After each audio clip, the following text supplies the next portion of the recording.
Welcome to the Occult Rejects. This episode, we got a couple of rejects with us and a returning guest. I had a good time with him last time, and I would really like to get him back on again. I think he presents topics rather well, and they're interesting. And this one definitely caught my attention. But before we introduce Brad, let me introduce the other rejects. Jules, sir, what is going on? How are you? I'm muted. There we go. Had to unmute myself. Nick, I'm doing good. Thanks for inviting me on another Friday night banger. Guys, what's up? I'm Jules, host of the Gray Pill podcast. You know me, the Mississippi Mystic, the handsome Hierophant, Elohim etymologist. I go by many titles. Go follow me on X at Gray Pill Pod. Also, patreon.com/Gray Pill Podcast. Doing a lot of stuff over there. Gods of the Morning Wood will be Sunday morning, since we will be joined by Styan Fox from the Greyhorn Pagans podcast tomorrow at noon. But yeah, if y'all want to support the show, go to Patreon or graypill.printify.me. I moved all the designs from Shopify over to Printify. I don't really care about the Shopify. I don't know why I had two stores anyway, but made it a lot simpler. And so, yeah. But again, Nick, thanks for having me. Headless, Ethan, it's good to see you guys. And Brad, my friend Brad. It's been a while, brother. I think last time we were together was my 1-year anniversary show. Oh, yeah, man. I'm sorry. I'm sorry about that. I know you. You're probably like, what the hell am I doing here? I love talking, dude. Okay, cool. Well, then, yeah, you had a good time, man. I had a good time. Yeah, man. But it's good to see you here, and we always, you're always spitting fire, and always have a good conversation. So, hell yeah, happy to be here. Oh, he set himself on fire. Yeah, right. You still there? Yeah, he dropped the cigarette in his lap. So yeah, I'm like fucking John Lombardo shirt too. I'm not trying to burn. Fuck. Did you do that as I said fire? Yeah, I don't know. Shit. Yeah, right. Well, yeah. Thank you for coming on, Jews. Definitely love having you guys on a Friday night. And even when he told me this topic, I was like, oh, I got to see if he's willing to come on Fridays, because I you had told me about it. I was like, yeah, dude, bring that on. And I'm on vacation this next week, guys. Got a lot of shows for y'all. 4 more shows this weekend. So Greyhorn Pagan tomorrow. Yep. Looking forward to that. Yes, sir. All right, Headless, my man. What is up, sir? How you doing? You can find me on YouTube and on X and on Instagram. Just look up the Headless Giant podcast. And if you have any sort of stories that you've had, metaphysical or spiritual or magical experiences, hell, even send me your drug stories. I love those too. So you can send those to me at the Headless Giant Podcast at gmail.com, and we will read those on the show. We had a banger yesterday. We were talking about, is AI capable of remote viewing? And there's a new protocol. And so it's called Fast Fourier Transforms. Check out that episode from yesterday, and we're going to start trying to see if we can maybe out remote view the AI on the show. Yeah, so that'll be a fun time. I got to remember that over this weekend. I got to try to see if I can put that prompt in and see what it fucking does on my end. It could be fucking wild. Yeah, but thank you for coming on, Hillis. Always appreciate it. And my man Ethan Indigo, what is up, bud? The prolific writer of the Occult Rejects.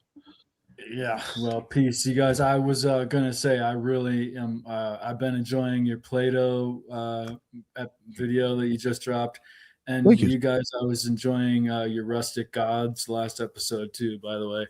So I gotta finish the Play-Doh episode. Dude, come join us for the next one, dude. I need to. I need to. Oh, you know what, Joe? It's so early for him though. That's probably the problem. It'd be like this next week. Like I said, I'm on vacation, so Headless, we can do shit in the middle of the day if you like, man. Yeah, cool, definitely. Cool. Yeah, just let you guys know. Aligned. Yeah, just let you guys know in the GCs. Yeah. So just wanted to let people know too to check those out if they haven't.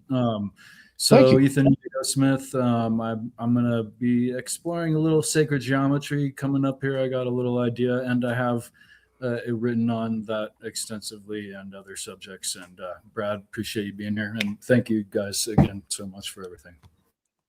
No, thank you for coming on, sir. I always appreciate it. Thank you for plugging the Play-Doh. I appreciate that.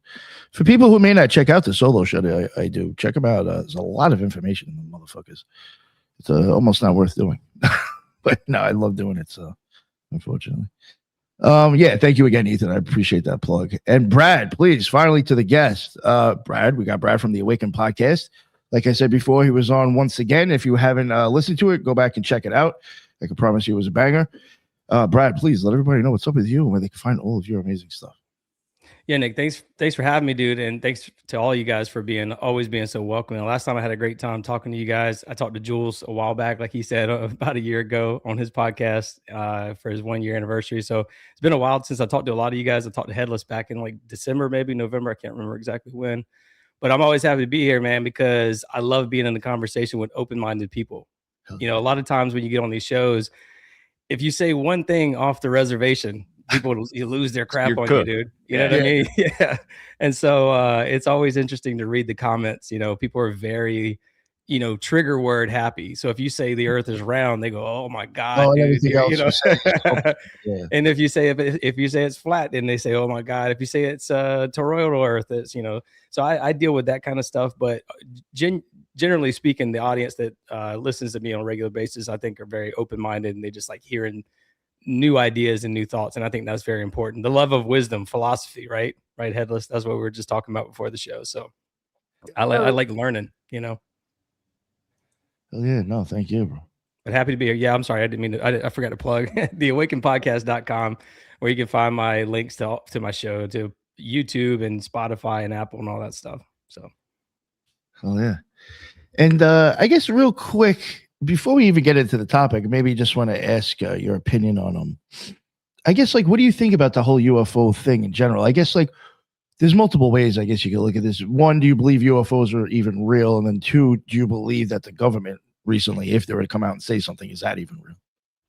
I guess is that, because some people don't believe in UFOs at all, so they think it's bullshit. But, how do you look at this?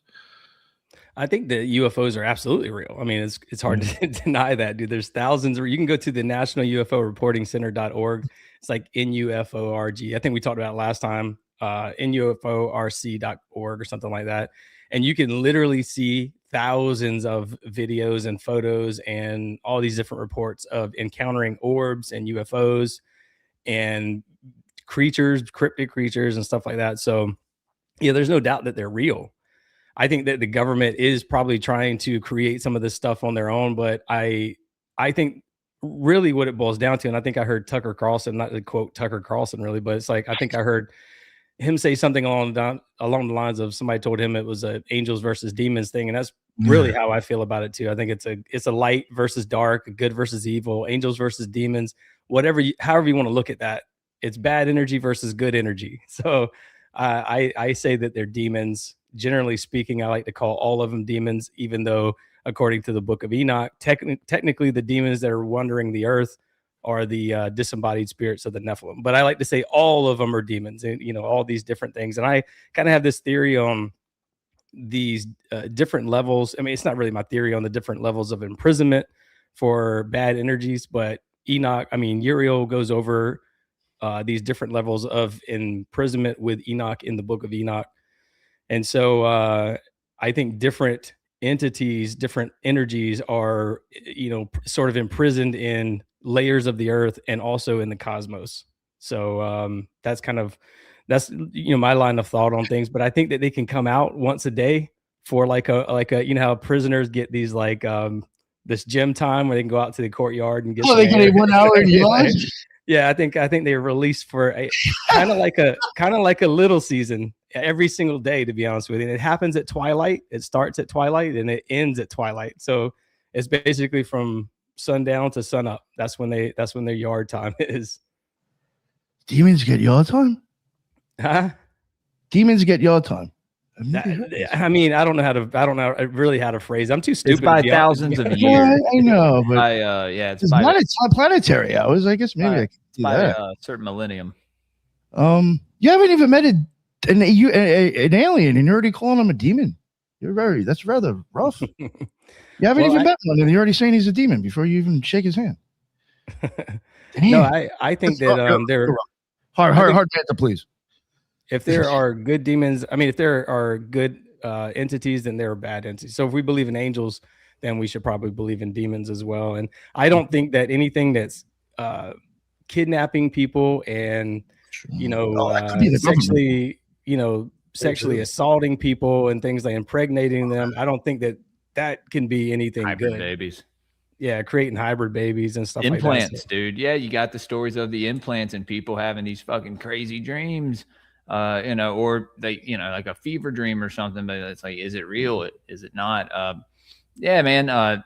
Definitely feel what you're saying. That there, and I mean, there's two sides to the same coin, right? Positive and negative entities. But yeah, I you see right now people are really going with, they could all be demons. And I mean, I think that's fine if you want to believe that, but I don't know. I think on a mass consciousness scale, if enough of us believe that, whatever that demon is or whatever, awful thing, or like, will that manifest because we think it, right?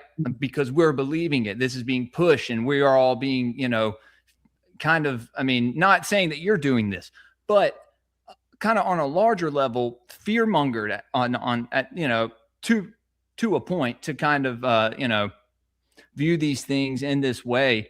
But I think it is good to have skepticism, especially when our government tries to present these things, if they do, as, oh, well, they're here to help us. And they're here to, if y'all all come to Central Park at 5:00 and, Xenu or fucking Zoran wants to have a powwow and he has some cakes of light he wants to feed you, and like, it's going to be a little weird. You're going to, and be like, I don't know if I want to go there, but I mean, I'm just fucking around, trying to make light of it. But you feel me? Like, but I do think it's wise to have discernment once that is presented to us, once it is, because I mean, they have basically told us that these things exist, right?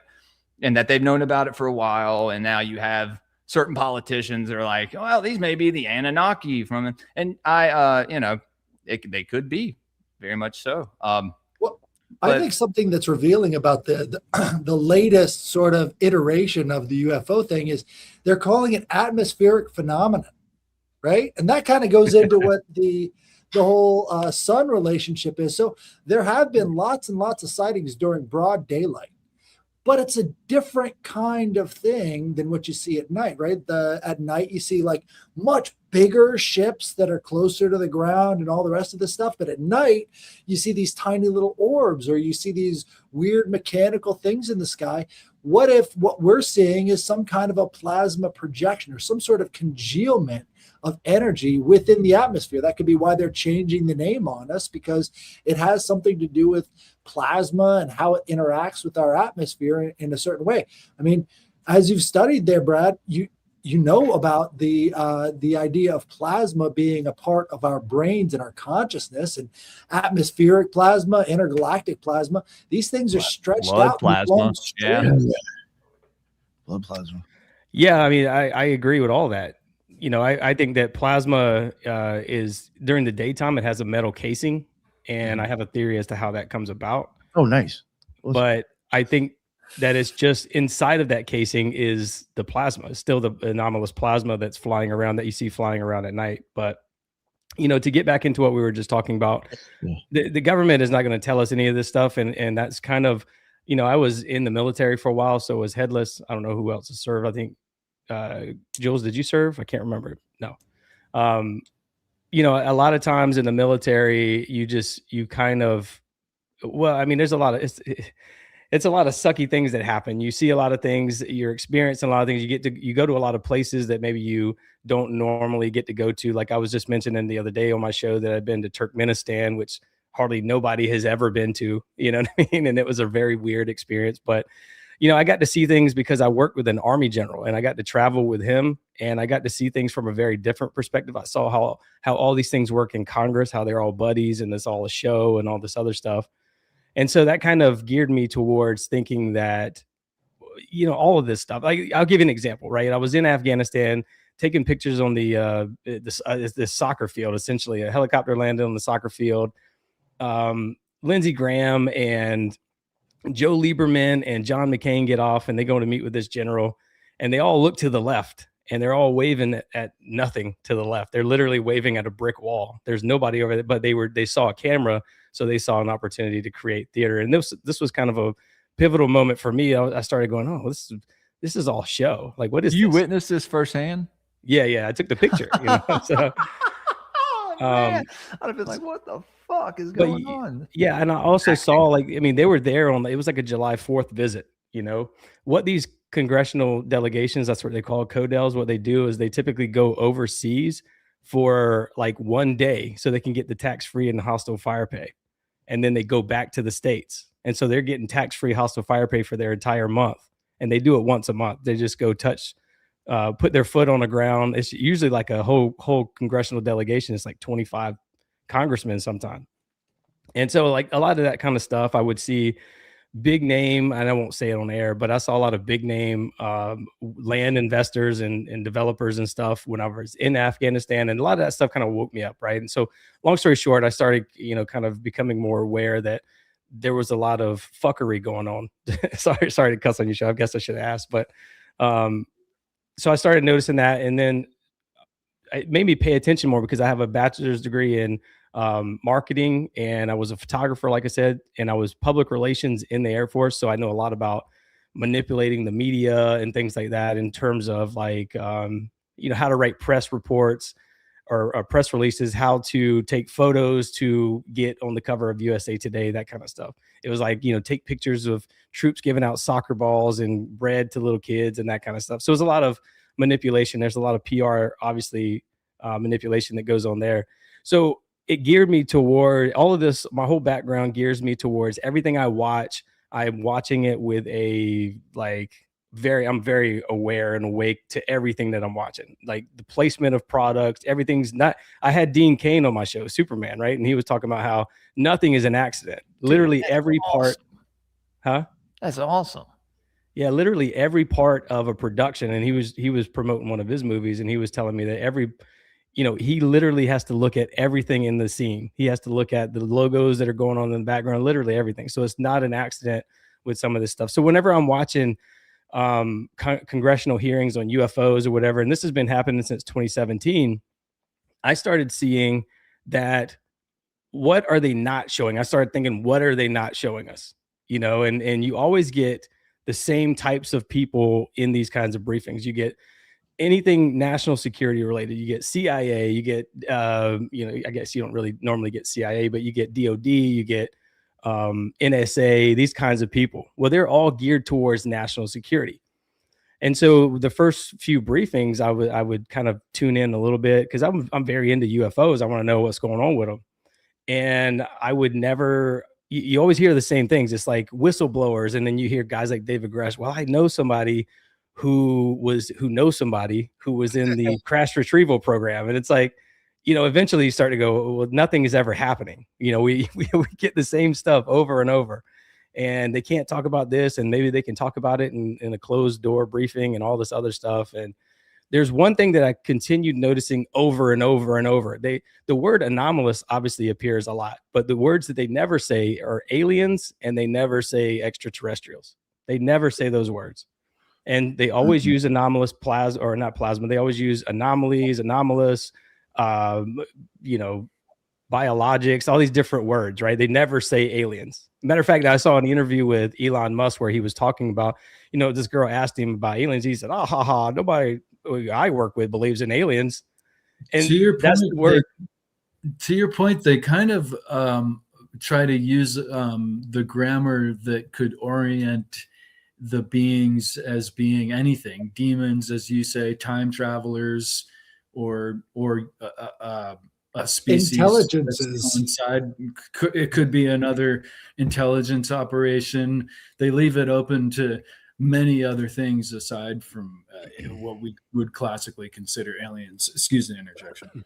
Sure, man, no problem. But yeah, that's what, you know, they use certain words a lot of times is to, you know, get us off the path, you know, throw the dogs off the scent kind of a thing. They use code words and pseudonyms and all these different things. So when we go to search these things like the Epstein files, we're never going to search for Hawaii Barry at gmail.com, right? Which might be Barack Obama's, you know, pseudonym or something like that. We won't search that, but we'll search, Barack Obama or something. So we'll be specifically looking for Barack Obama at whitehouse.gov or Donald Trump at whitehouse.gov. Meanwhile, they're using all these different, this was discovered whenever the Hillary Clinton 33,000 emails scandal where she wiped her server clean. They discovered that I can't remember the lady's name. 33. Yeah, 33,000 emails, right? Which is a joke, which is a total joke. I mean, that 33,000 emails. I used to work on a staff where he was a well-known guy, the general, and literally just in one day you can get 1,000 emails. So to say she only had 33,000 emails is a joke, complete joke. And to say that there's only 3.5 million Epstein files, it's like this guy was in public, since the internet has been around, he's been doing these kinds of things. And there's probably a thing that goes all the way back in. I mean, being a socialite like this guy Epstein was, that's their whole thing. That's what they do. They don't have a job. They don't dig ditches. They don't grow food. They don't. He used some chat forums, dude. Like some public. Back in the internet days. And the thing is like all these other people. Now, if you pull on the Bill Gates thread, then now you got millions of more emails, and then millions. So they say there's only 30 or 3.5 million is a joke, but. The point is though, they use a lot of language to mask what they're doing. And so they're very specific with words. They know how to play this game. Elon Musk, he's a defense contractor. He's never going to go say these specific words. But, so I started noticing that they weren't saying specific words, but they would say unidentified aerial phenomena, but they never have anybody from the Department of Energy. They never have anybody from the Department of Interior, so the Department of Interior they oversee like coastlines and obviously crust and mantle and volcanoes and all these other national parks and all this other stuff. Well, if UFOs are flying into volcanoes, then maybe you should ask the people who oversee the volcanoes, right? Or maybe ask somebody from the Department of Energy what this aerial phenomena is hovering over nuclear facilities. Right. So like from what I understand, the DOE, Department of Energy, is one of the most secretive institutions within the U.S. government. I got a guy. Probably because of this. Black Labs Rob. I don't know if y'all know him. He went on NDS over a year ago, and then he came on my show and friends now. We can get him on the Occult Rejects probably. Shout out Rob. But he was in the Department of Energy. And kind of somewhat of a whistleblower. I guess. Well, I mean, if they're not saying, "Hey, this is specifically happening," they're not a whistleblower. You know what I mean? They're just saying, "Well, I know this guy who knows a guy," and so that's kind of what I mean. It's like if you're not saying, none of these people are saying anything. If you ever notice that, they're just saying, like, I hear what you're saying. What's the guy's name again? Man, Lou Elizondo. Since 2017, he's been. He's been every year. Disclosure is going to happen in 2018. Disclosure is going to happen in 2019, in 2022, in 2025, in 2020. They keep moving the ball down the road. But the thing is the fake invasion schedule for 27. Have you guys heard? Have you seen this, Brent? Have you guys heard that? A fake invasion? No, I mean I hear them all the time. It's like I don't even. It's like because their job is to literally put out propaganda. You got to think about somebody like Lou Elizondo. His job was in charge of special access programs. Now, these are above top secret clearance. These are above TSSCI, which is SCI is basically compartmentalized. So Headless and I could have been sitting in the same office together, but we have different SCI clearances, and we couldn't know exactly what each other were doing. We could literally be elbow to elbow and not be able to look at each other's screens, that kind of stuff. I've always maintained that the military is where you've got a bunch of people doing a bunch of top secret stuff right next to the janitors who are cleaning it up. Yeah. Right. There's nobody knows what's going on with the other, with the other branches of the government, none of that other stuff, man. So it's actually a joke. This is by design. And this happened in 1947 when Truman signed the National Security Act, and he created all these different, which I'm gonna get into in a minute. That kind of ties into the solar cycles and all that stuff. There was one that happened in 1947, one of the biggest that has ever happened on recorded history. But they have all this. They have a propaganda wing, and if you read the Smith-Mundt Act of 1947, it gives the Secretary of State the permission to go and accommodate or commandeer any media agency they want to commandeer to create propaganda on behalf of the United States. Now, this propaganda is supposed to just go overseas into, foreign countries to promote apple pie and, democracy and all these great American values, white picket fences and stuff like that. But Obama comes in 2012, him and a bunch of Republicans, and they change the game. They include the internet. So now the internet is we're allowed to be propagandized through the internet. And what essentially Obama them did in 2012 was, from 1947 to 2012, we could only propagandize people overseas with propaganda. And the Secretary of State can basically go to Stanley Kubrick or whoever and say, create this propaganda. And, nobody in their right mind is going to turn down the US government when they're asking them to do this kind of stuff. So, of course, they're taking those deals. They're probably getting invited to all these parties and getting all these awards, and they're getting movie deals after this and all this other stuff. So in 2012, basically, Obama and them said, well, the internet is kind of hard to basically all American citizens are going to be catching strays, right? They're going to be getting all this propaganda somehow anyways. So let's go ahead and allow this propaganda to infect the American public. And so what happens is the US government can create this propaganda, and New York Times and anybody else can go and access this propaganda anytime they want. And so we never know what's propagandized and what's not. Is literally they can just go pull whatever. And this is why you saw the Twitter files happening, all the stuff with the Twitter files. I mean, all these different non-governmental organizations and all these different educational institutions and branches of government. May I ask, what years did you serve, and did you see this change occur, or did you see the aftermath? And I wonder, I mean, you said you dealt in press releases, and those can be innocently enough propaganda material, but I wonder if you noticed maybe some contrast to maybe that innocent propaganda to what you're referring to. Thank you for sharing that too. Well, I think with like Alex Jones is very prophetic by naming his company InfoWars, because that's what it is. It's an information war. To me, World War III is an information war, which is what we're going through right now. And the 2012 Smith-Mundt Modernization Act with Obama and them, they basically kicked the doors down and allowed all this propaganda to just flood the world.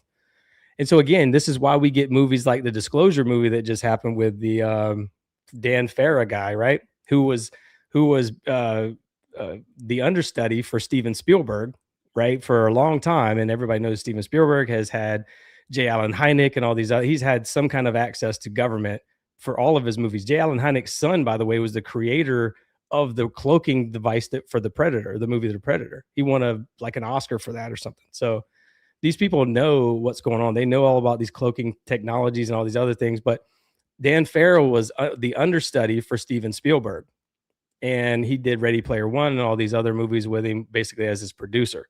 So his first movie he ever directed was this Disclosure movie that just came out. And who's in the movie? Marco Rubio. And again, Marco Rubio is in charge of the propaganda wing of the government. A lot of people just don't know we even have a propaganda wing. It's called the U.S. Agency for Global Media. Marco Rubio is in charge of that. So again, think about this, man. You're a young director and you want to make your name well known. And they come up to you and go, hey, we want you to do a movie. You're not going to turn it down because you're getting access to, CIA directors and all these other different people, like people you and I could never get access to. And so what they also basically what they do is, I would imagine they go, hey man, you do this for us, we'll give you Patriot Award. Dude, when I was working for this general, I was like, every night of the week we were at some kind of a function. There was some group or organization giving an award to somebody for something. And so like Monday through Friday, we would be at these like dinners, the Patriot Award dinner or the this award dinner or the that award dinner. And it was just like a circle jerk, man. They love being around each other. They love being around their politician friends. I would see people like Tom Brokaw and Julia Roberts and all these kinds of people at these types of events. And, it was just like that was one of my eye-opening things. It was like, oh, they're just like, they just give each other awards. And this is how they continue to get these roles and these jobs. And I would be approached by people all the time at these events because I work for the guy I work for. They would come up to me and they go, hey man, we want to take you, we want you to go to George Washington University, or we give you a contract to go back to Afghanistan making $200,000 a year. So they do this kind of stuff. And this is their whole role. They're socialites. They don't do anything real. They're literally just making connections. And so they're not doing anything of substance whatsoever. And this is what Jeffrey Epstein was. He was just one of these guys that put on these events and go to these different functions and put celebrities together with, and these people love this because let's be honest, being in a room full of like well-known people, it's pretty cool. It would be pretty cool to be hanging out with, some of these people, or at least like to normal people like us. It'd be pretty cool, especially if, like, let's say you're a sports fan and you got one of your favorite sports athletes in there with you, you'd be like, all right, that's pretty cool. So I think the rub of it is they go, hey, you can have all of this, or if you don't, we're gonna. No, man, all my heroes are dead. So yeah. I don't like anybody, by the way. Yeah, I'm not a fan of any of the celebs nowadays. But I mean, obviously, it'd be something to be in a room with them. I'd probably be asking them crazy questions. I get thrown out, definitely. Well, you always have to sit up proper and how you doing? I very like proper all the time and put on a show and all this. It's just disgusting, man. But the point is like it's either that or you get audited and you're blackballed from all of Hollywood and all this other stuff. So guys like Dan Farah are like, all right, this sounds like a pretty good deal for me. I could be the next Steven Spielberg, and he's going to kind of pass the baton on to me. So point is, though, like I said, man, you don't see anybody talking about like, the nuclear weapons facilities and the UFOs that are accessing this. You don't see them talking about like these reactors and these advanced technologies and this waste management of nuclear waste and all this stuff. You don't see him talking about like energy policies and, they're never asking people from Oak Ridge to come testify. They're not talking to anybody from Los Alamos National Lab, or they're not talking about particle physics or anything like that in these. But literally all of that is the only conversation that needs to be had. None of it has anything to do with national security. I mean, I guess there could be a, I just saw somebody's comment. I love Brad Lale's hat. Thanks. This is Tampa Bay Rays hat. I'm a Rays fan. But yeah, literally nobody has ever, is talking to the DOE or the DOI. And they could probably have somebody from DOD. They could probably have somebody from NSA answering some national security questions. Sure. But that is all that the briefings are about. You'll never get anything of substance when you watch these briefings whatsoever. They are literally just a show. It's a carnival. That's like distraction. They're never going to give you anything real in these conversations. It might sound cool. They might say, well, this is a Tic Tac video. It's like, yeah, we've seen these things, man. I'm 43 years old. I've seen this shit my whole life. None of this is new. Okay. Yeah, like same shit over and over, just rebranded. Yeah. Show me cloaking devices and all these other different things. I don't want to see none of this other stuff because I know they have it. Clearly J. Allen Hynek's son had access to knowledge of it somehow, and he was using it for, Hollywood effects. So, my take on it is like, everything is literally propaganda. Everything you watch in the news is propaganda. These things are hijacked, man. These things, I saw somebody making a post about like, and I don't get into the weeds of like Candace Owens. I think all that stuff is retarded anyways, but I saw a bunch of people were getting paid to basically post that Candace Owens was a demon. You know what I mean? And it's like, that's pretty much what it is. All these protests you see with all these George Floyd riots and all this stuff, dude, how do they get coordinated signs? Those signs, I'm a graphic designer, web designer, photographer. They take weeks to make. How do they just spontaneously pop up and they're all, printed and perfectly sized? Yeah, some of the shit these protesters show up with sometimes, it's just like, yo, this did not just happen on your walk there. You didn't walk into like a Five Below or a Dollar Tree and pull that shit out of your ass and, no. There's people who have shirts. I mean, I've seen some protests where people try to show up like and actually like, look like they're a group together. And it's like, you really think that shit just happened overnight? Like the people that are starting the shit they're really rah, rah, rah. It's like they look professional. Like, what the fuck? I don't know. I totally get what you're saying. And I don't understand how people don't catch that. Well, in 20, I first started waking up to conspiracy. Conspiracy leads to paranormal. Paranormal leads to spirituality. To me, it's like a journey kind of a thing. And so I first started waking up to conspiracy. I was like, all right, something crazy is going on here. But I was still supporting like all these different politicians. You know, I was like, oh, you know, go Trump, you know, go Rand Paul, go Ron Paul, all these guys. Yeah, I'm literally doing all these things. I even briefly worked on Rand Paul's campaign, making a couple phone calls and also, you know, going to a couple of events and stuff like that. Literally not much of nothing. But it was around that time that I was kind of awakening to all this stuff that was going on. So, you know, I was very anti-Obama. So I was looking into all things Obama, and he had an organization called Organizing for Action. A lot of people don't even remember this, but the Organizing for Action, you could literally go to his website, because I'm a web designer by trade. Like, that's what I do now. This is how I make my money. I build websites, and a lot of the best websites come from liberal web designers, believe it or not. There's not a lot of, you know, burly rednecks like me out there, you know, like building websites. So like, I'm literally going to these different websites. I went to OFA to kind of get some design ideas, and I was looking around. And it was just very weird, man. It was like, sign up for these pamphlets. And it was basically these pamphlets on how to create chaos, essentially. It was literally like, I remember I was signed up for one because it was so weird. I was like, what is this? I put my email in, and they sent me a PDF. And I swear to God, I had this PDF for many years up until I started podcasting. It just literally disappeared. But it was essentially like, and how to, where to go for signs, where to go for, here's this press release, use this, where to sit when you go to a congressional briefing, let's say like on the Senate Armed Services Committee hearing on UFOs or whatever, and spread out throughout the room. That way, when you start yelling and this person starts yelling over here, it looks like everybody's shouting in the whole room. It's literally those kind of like tactics. Those are communist tactics. And Breitbart called onto it as well. This was right after I noticed it. Breitbart put out an article on it. This was right before they basically got wiped off the internet, Breitbart. And because they were killing it. They were like the #1 website in the world for any kind of news and everything. And Breitbart, and by the way, I met him in 2009, Andrew Breitbart, at one of those functions, believe it or not. But actually, this was like a conservative function. So it was for a Medal of Honor recipient. So I wouldn't say it was one of the same kinds of functions.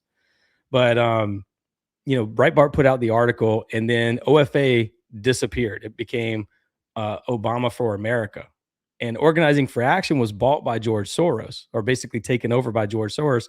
And it's ran by Eric Holder right now. So it still exists. It just has a different name. But this whole organization, that's what they do. They literally pay people to go protest, and they have these signs created and all this other stuff. So again, man, these are the kinds of things that I'm awakened to now. At the time, I wasn't. I was just kind of like seeing all these things. I see the propaganda here and all this other stuff, and so now I'm fully aware. So whenever I watch anything, television, you know, TV shows, movie shows, whatever, commercials, I'm looking for that, whatever that message is, whatever that propaganda is, you know. Sorry, I'm talking a lot. Good. So I think a lot of people need a basic understanding of the intelligence gathering networks, right? And I think a lot of people skip over the fact that all of that stuff is published, right? So if you want to know how they're doing it, right, it's right there. But the purpose of classification in the first place was to keep away methods from the public, right? Systems and methods had to be kept away from the public. Well, what wouldn't be a part of intelligence gathering, considering the fact that we're all intelligence gathering, you know, machines? Like, we're constantly trying to find patterns. We're constantly noticing different things. It's all part of sort of, you know, at the end of the tube, right, of intelligence gathering, you've got counterintelligence, and then you've got, you know, signals intelligence, all the rest of these different classifications. And we've got so much counterintelligence going on right now. It seems like they're just flooding the zone with it. Nobody can tell what's real and what's not. And I think that was one of the CIA's goals back in the 1980s, is we want to make it to where nobody knows what's real and what's not. Congratulations. Oh yeah, They did their job. I mean, they're doing it very well. Finally here, dude. They have 3,500 people in the U.S. Agency for Global Media. And all of these people are, they have a big budget. So they're out there in the interwebs right now, paying people to do this and post that. And they can't create a podcast that's going to succeed because they just can't do that. So they're going to try to convince people that this is for the betterment of America or whatever. Post this for me or whatever. And they're going to try to commandeer you. But the real ones, it's really weird, man, because there was a group of people that I loved doing podcasts with, and then all of a sudden, those people they don't do these kinds of shows anymore. There's like a bunch of them, and it's like really weird. They all of a sudden just shifted, and it's a very strange shift. So it's like it feels like something is happening in different sects of podcasting and all this other stuff, man. That's kind of why I don't do. I don't roll with anybody. Even when I go work out at the gym, it's always just been me. I don't have a gym partner. Like I don't do any kind of, I'm not a Wolf Lodge member or fucking 33rd, Freemason or none of that stuff, man, because I don't interact well with people because I'm too awake. It's actually a burden being too awake because you can see through all the propaganda that's being pushed to you all the time. Blessing and a curse, dude. Yeah. Yeah. Can't for turn it sure. off. 100%, man. But with this, I think. May I ask without necessarily being too specific, what did these people do? Did they steer? Did they clam up, or just did they kind of steer into some right wing or left wing kind of? No, safe, dangerous, I think is what Sam Tripoli always calls it. You know what I mean? Where they're not. You'll never hear these kinds of things that I'm saying right now. You won't hear it on that. You won't hear it from Tucker Carlson. He's still safe, dangerous with a lot of stuff. He used to do the limited hangout stuff a lot when he was on Fox I see News. what it is now. Word, yeah. Dude, he's still hanging out. He's still. Yeah. It's important to know. I mean, you guys were talking about the switch over to the internet propaganda versus the radio propaganda. Tucker Carlson's father was in charge of Radio Free Europe. Yep, he was which the is one part of putting that. out that propaganda. Yeah, which is part of the U.S. Agency for Global Media. It's exactly right. Yeah, good. I wanted to mention there's a Mark Twain quote that goes something like, "If you read the newspapers, you are misinformed. If you don't, you are uninformed. I much prefer the latter." Yeah, I mean, so this is kind of why I get like religious or spiritual, with my identity as being a Christian, is because not a religious Christian as going to churches and you're doing this wrong and you're doing that wrong. I'm a Christian in the sense that I follow Jesus Christ. I don't follow any specific type of dogmatic belief or denomination necessarily or anything like that. So in fact, whenever I go to church, my wife and I almost always argue after church. I'm like, you can't see that propaganda, you can't see this, and it's like, again, that's part of the curse. But yeah, it's you get to a point, man, where you start looking into this stuff, like with the UAPs and the plasma. I mean, I've been talking about plasma for a couple of years now since I started. It was really one of the reasons why I wanted to do a podcast. I was talking a lot about the 33rd parallel. And honestly, I didn't really know what I was talking about, but I had this gut feeling with a lot of things. Same with plasma 2 years ago, before all the plasma drones and all this other stuff. It's becoming more of the conversation now. This was not the conversation 2 years ago. And I'm not saying that I was the pioneer in that. I'm just telling you that there was nobody talking about 33rd parallel. There was nobody talking about plasmoids and plasma and all this other stuff. There was one person. She was on my show. I can't remember her name. It'll come to me in a little bit, but she and I talked a lot about it, and I really looked up to her because she was the one who kind of opened my eyes to a few more things. God, what was her name? I'll think about it in a minute, man. My mind goes blank. Huh? Was it Dana? Who? No. Dana? Oh God, she's she jumps on things quick. That's just my opinion. I'm not knocking her. She's actually pretty. Dana the alien. Is that what you're talking about? No. Nick, she wrote a really extensive book on plasma. You should check it out. Yeah, she was on the show like a month and a half ago. Yeah. Was it Dana the alien? Yeah, I know who you're talking about. Yeah, I think he might have been talking about maybe Dana Dudar, maybe? I don't know. Oh, okay. I don't No, know. I can't remember her name, but I'll have to look it up while I'm sitting here. That's talking who about Ethan was talking about. I don't know. Maybe that's. I'm not sure. No, I was talking about the woman that She we had came on my the show show, not too long ago. Dana, with the book on. Oh yeah, Dana the Alien. Yeah. Oh, that is the same person. I don't know this name. Yeah, no, she's very smart, but sometimes I feel like it's like a internet personality thing, more Oh, than yeah. you know what I mean. Like a lot of people will make these little clips just to kind of go viral and grow their social media, but again, that's a limited sort of a hangout too. Because like when you get like Headless or me or somebody that's kind of like living in this for a while, for 2 years, and you're trying to read up on some of this stuff and research some of this stuff, and then all of a sudden somebody comes in and is talking about Carthage or whatever is your specialty, you're like, this guy. You know what I mean? It just feels like you're just kind of hanging out a little bit. That's what Candace Owens is doing, dude. Yeah. I mean, that's if you want my opinion, it's like everything everyone on this panel has talked about for the last 5 years.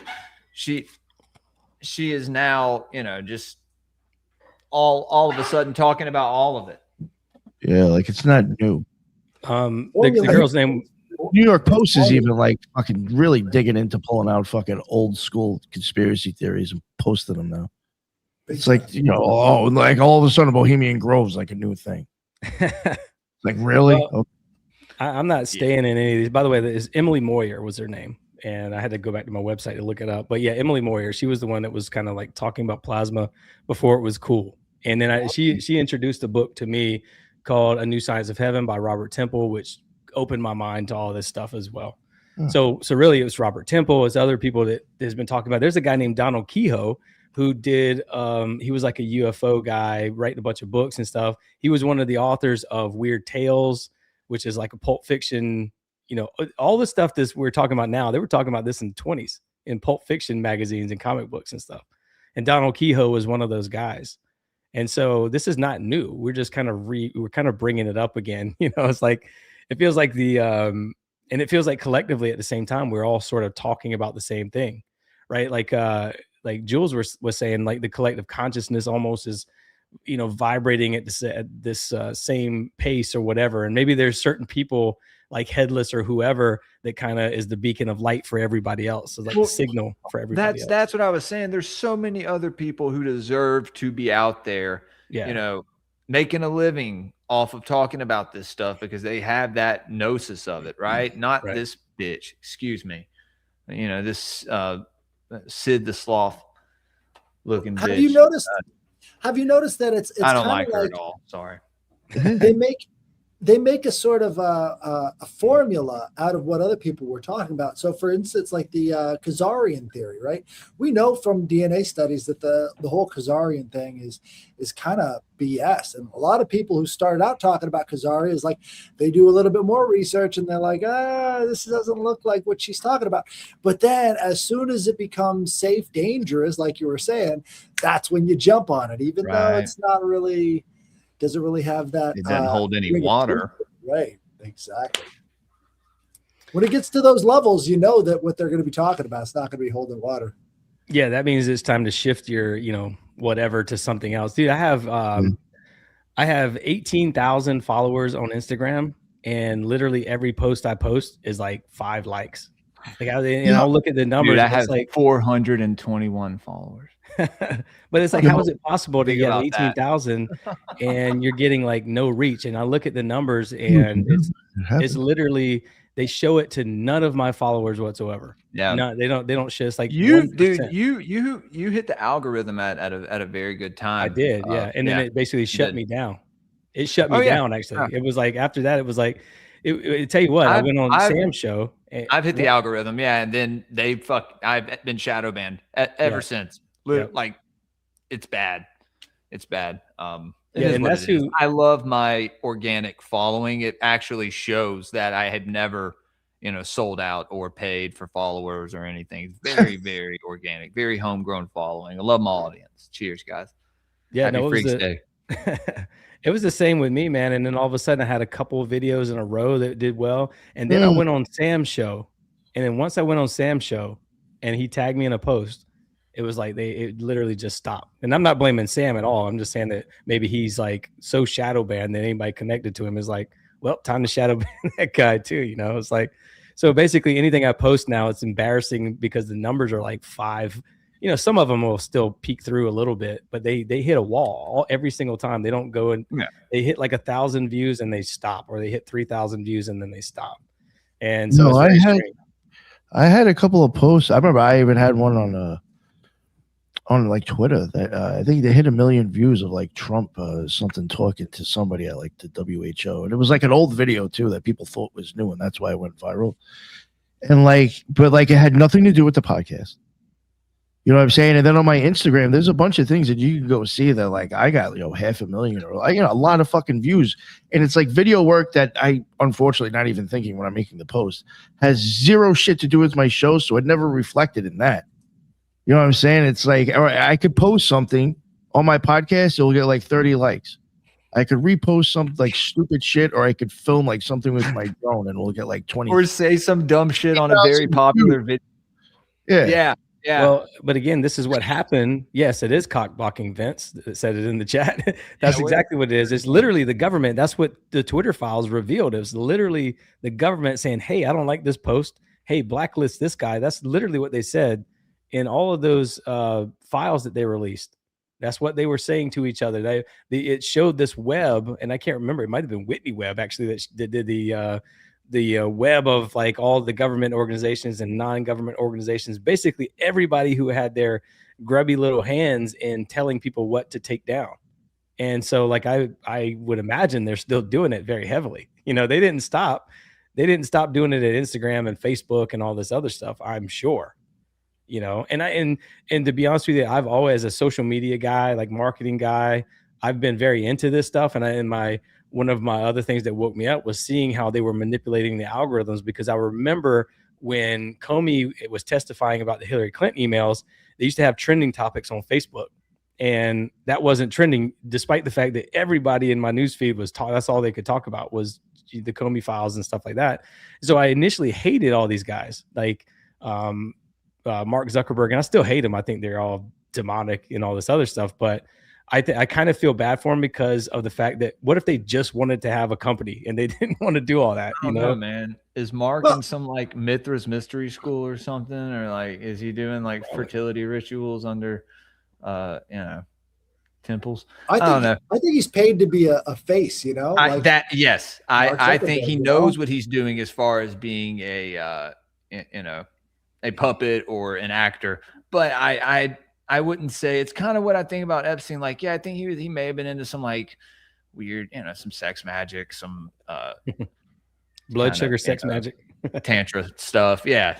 But and he was definitely supplying, he was the plug, right? But I do not like, they're pushing this kind of satanic panic thing with the ball bank account. It's not really, I don't think was even like a thing, to be honest with you. I think it was just a misprint for the word bank, maybe, or I don't know.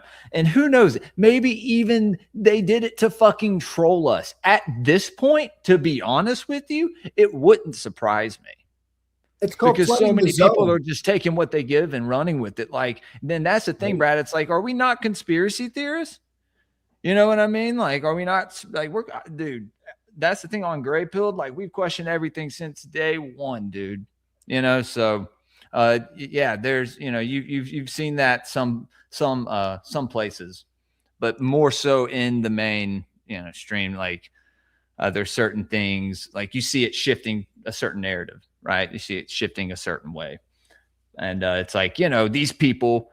Yeah, we haven't trusted them up until this point. They start to spew the same rhetoric that we've been getting into or have gotten into in the past. And it's like, but we trust them now? I don't know. Man. I don't think so. This would even go along, I guess, to try to even get maybe back to like the UAP stuff. Yeah. That like even with like this type of shit, UFO disclosure or the Epstein list, like probably about a year and a half into when I was like doing this show, I stopped working with the original co-host, and prior to that, he was just very big on covering a lot of topics that just conveniently was always coming from the CIA website. You know, there's always just a lot of stuff on there to find. And I was always like, well, why are you like, we don't trust them, but we trust this. You know what I'm saying? After a while, I was like, after he left, I really didn't cover shit like that anymore because I'm just like, why am I all of a sudden believing the CIA? Because they're dropping some shit on their site? It's just weird to me. I'm like, how do I know that this isn't just some fabricated story? You know, I don't know. I mean, like, it's another thing. I'm not denying certain occultists haven't done fucked up shit, but if you keep repeating the motherfucker's name over and over and over again, you're just keeping him alive. You know, Michael Aquino will be fucking in people's heads fucking how long? People don't want to stop talking about the motherfucker. Who, and again, with him, a lot of his shit comes from the fucking government itself. I just, you know what I'm saying? It's like, you guys want to start if you want to discredit him and take away his power, stop fucking saying his name. Stop grifting off what the sick shit you think he did. You know, you got people out there that like that's their job is to repeat his name for the last 5 years. It's like, yo, you're sucking his dick at this point. You don't even realize it. You know, for money. You're keeping that, like Jules talks a lot about egregores, right? You're keeping that egregore alive of bingo, yeah. Same thing with Baal and Moloch and all these other names. I need a good symbol to brand the egregore, Nick. That's what keeps them alive, is repeating this shit over and over again. Yeah. Well, absolutely. And that's building up the egregore. No, we need a good symbol to brand the egregore. We got to put it on shirts and stuff. So Headless Nick, Ethan, you guys try to, and I'll send you all shirts. Well, also just put some Hand of Sabaziah shirts on the shop, guys. I'm going to try and send some out to y'all. You guys, my fellow co-hosts. If I print some Occult Reject shirts, definitely. I got y'all. Well, I guess to bring it back, what I was getting at is that, you know, I just don't trust the government, like even with the UFO shit. You know what I'm saying? Yeah. You should. You can do whatever you want, but I'm just saying, like, you know, did want to get have you guys seen? So I'll put this out. There's again that you got to think of it. It's 3,500 people in this agency that's promoting propaganda. That's a lot of people dedicated to propaganda. Wow. And they're creating these kinds of videos all the time. They're hiring people. There's a video out there called Black Start USA, and I don't know if you guys have seen that yet, but it's by a lady named Petrea Patrick, and it features Erica Kirk, and it also features one of the former CIA heads or something like that in it, and they're talking. What was that? What the fuck is that? I don't know. Kirk, sorry. It's just a joke. It's just a joke. I don't know if y'all saw, but Candace did this like expose called like the bride of fucking Charlie, the bride of Charlie, and it's about Erica like being the bride of Chucky. Yeah. Well, that's kind of what I mean. It's like it seems like a lot of it is just theater to kind of distract. Oh, yes. Yeah. Trump is theater. He's the magus, dude. He is the magician putting on the show. That's why Abramovich gave him so much credit. Oh, dude, she loves him, dude. Yeah. Probably fucking flicks her bean to him, man. Sorry, I don't mean to get vulgar. That's a gross Brad. That's disgusting. Forgive me. Yeah, right? That is very disgusting. She's gross. I just threw up in my mouth. She is very sad that people think she is this like witch, though. She's like, that artist. Yeah. She's like, I don't worship the devil. She thinks it's funny, at the same time she thinks she's like, it's I have to like have bodyguards. I'm not safe. It's like, damn. Yo, even if you're not, your art is pushing it anyway, and people are gonna think crazy. Well, you can't even be surprised. Maybe you should, no matter what you believe. Put it on film, hanging out with. Never mind. But yeah, man. Yeah, no. I mean, and it's like, yeah, maybe my fault that it's like that. I've talked about her quite a bit. Me and Tomcat did some stuff on her, but that goes back into like, wasn't she assigned like the head of Ukraine or something, or like she was the head of Ukraine education? Yeah. What's up with that? That's when it gets to where it's like, okay, you are the high priestess of some order. Whatever that may be, but like you're being rewarded, obviously, because you're an artist, right?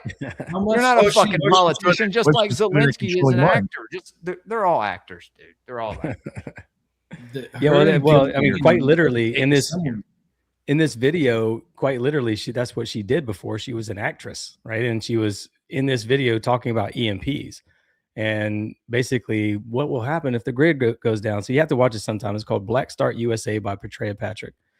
But anyhow, that's their biggest concern. Like the CIA, all these organizations, their biggest concern is the sun. They're worried about solar cycles. They're worried about these solar flares coming to Earth because of what happened with the Carrington event in 1857. I think caused the mud flood. I mean, that's a whole nother rabbit hole, but what happens is like every 11 years we have a solar cycle, and in these solar cycles, they have a solar minimum and they have a solar maximum.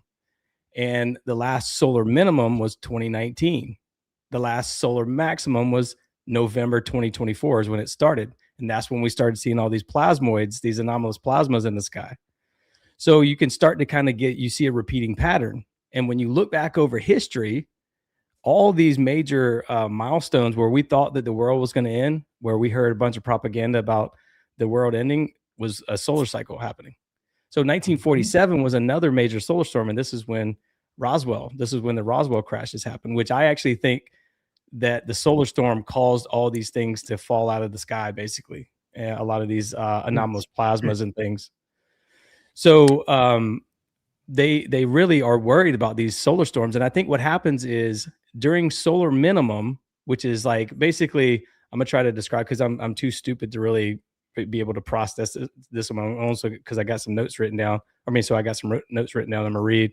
Is basically when a solar cycle is when the sun's magnetic field becomes highly tangled. The north and south magnetic poles of the sun flip during solar maximum. And solar maximum is the most active and unstable phase of the solar cycle. And it happens about 5 to 6 years into the solar cycle, which again, the last one we had was in 2024 / I was going to 2025. say it's flipped not too long ago, right?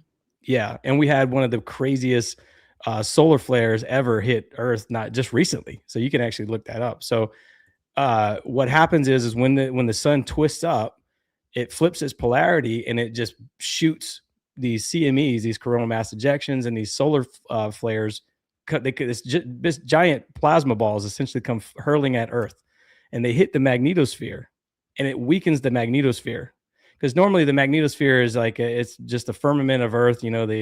Basically it's a plasma shield of Earth, and normally the solar winds, it protects us from the solar winds, right, from the sun. Well, those solar winds flow in through what's called Birkeland currents down into the north and south pole, and then once they hit the atmosphere, they spread which is called these Peterson currents. So there's a whole process that these things normally take. Well, what happens when the solar flares are happening? It compresses the magnetosphere and it basically squishes the magnetosphere. And what you would normally see, the auroras in the North Pole and the South Pole, now you're seeing them in Mexico and Texas and Hawaii and places that are much further down on the latitude line. And so we were getting all this anomalous plasma that was flowing into Earth's atmosphere, and it was causing all these complex plasmas to form. And these complex plasmas, I talk about this a lot, how there's like a path that they have to take to come into reality. And it starts with being basically plasma. And then there's a brain in it, which is made of silicon, which is one of the most abundant elements in space. And it kind of acts as this memory chip. So the plasma itself is very intelligent in space, and the plasma in our ionosphere is very intelligent. It wants to form, but it can't form unless it has something to form to. And it needs a lot of energy to get it excited in order to form into something. And so it also needs silicon as like a brain, like a memory chip for it.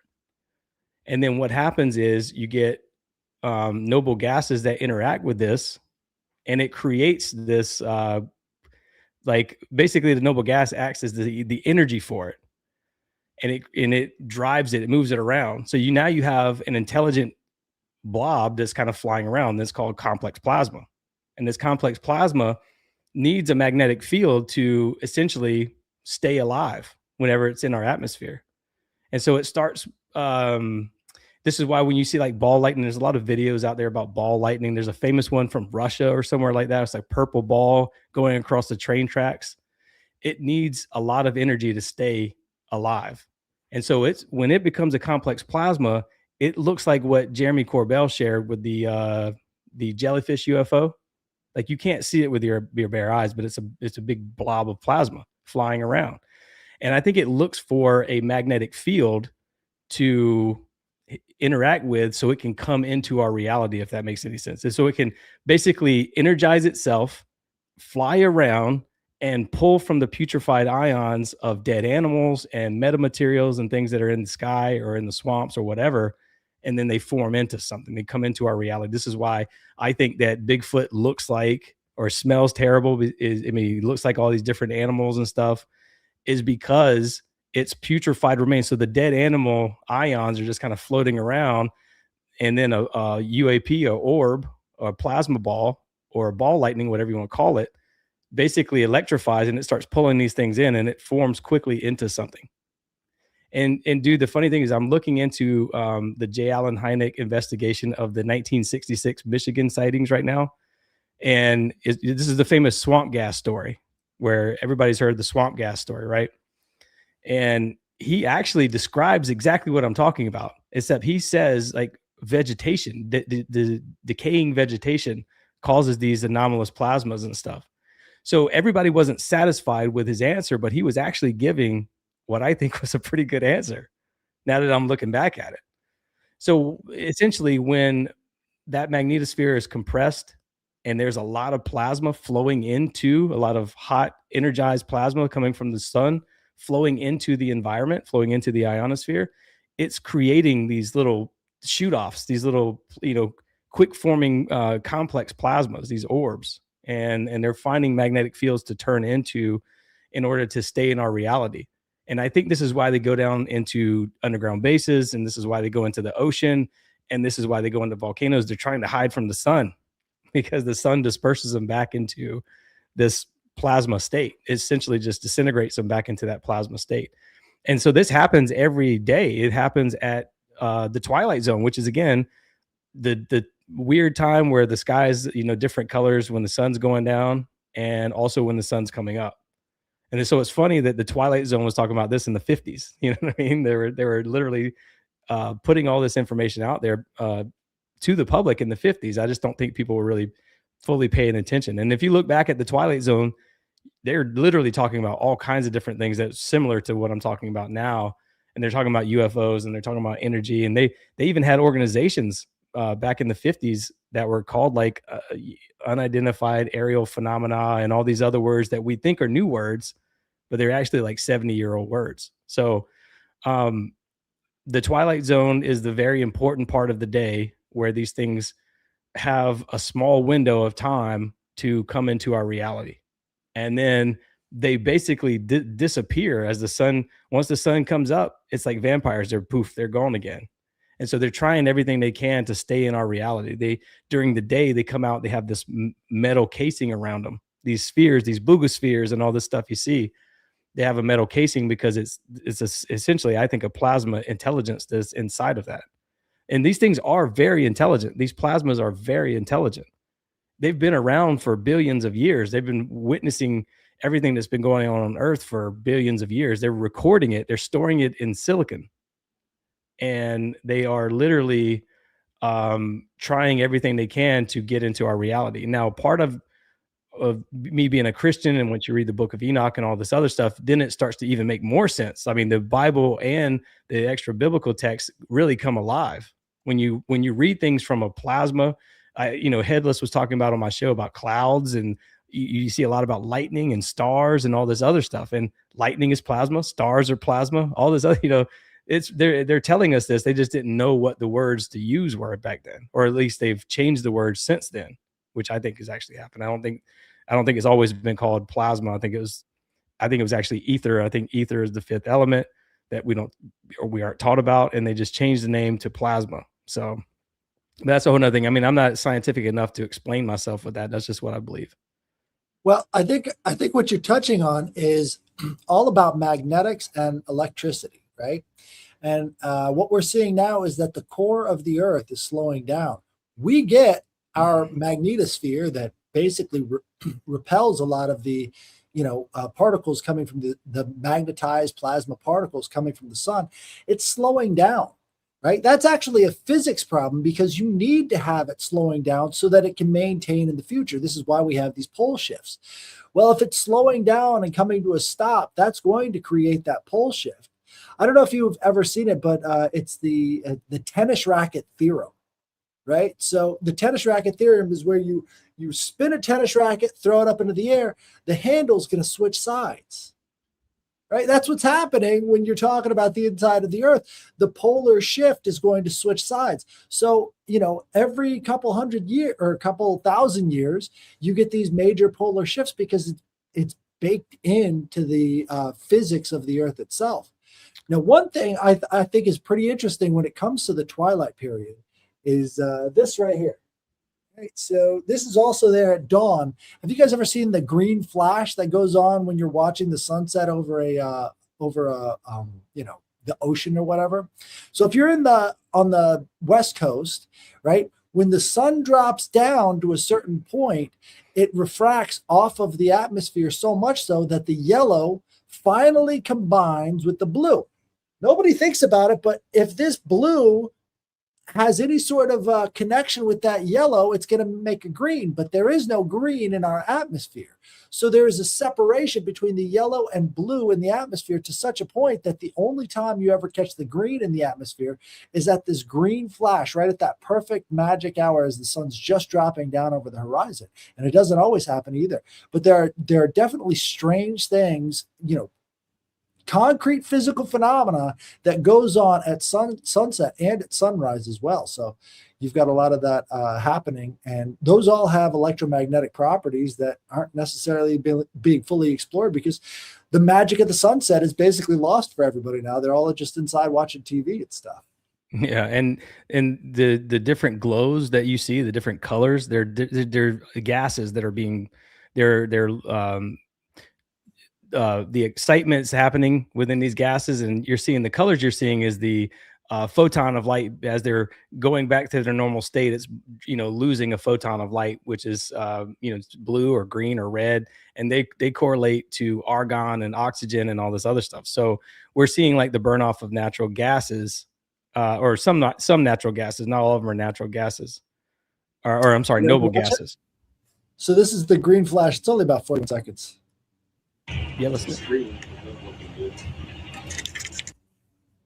Come on, load.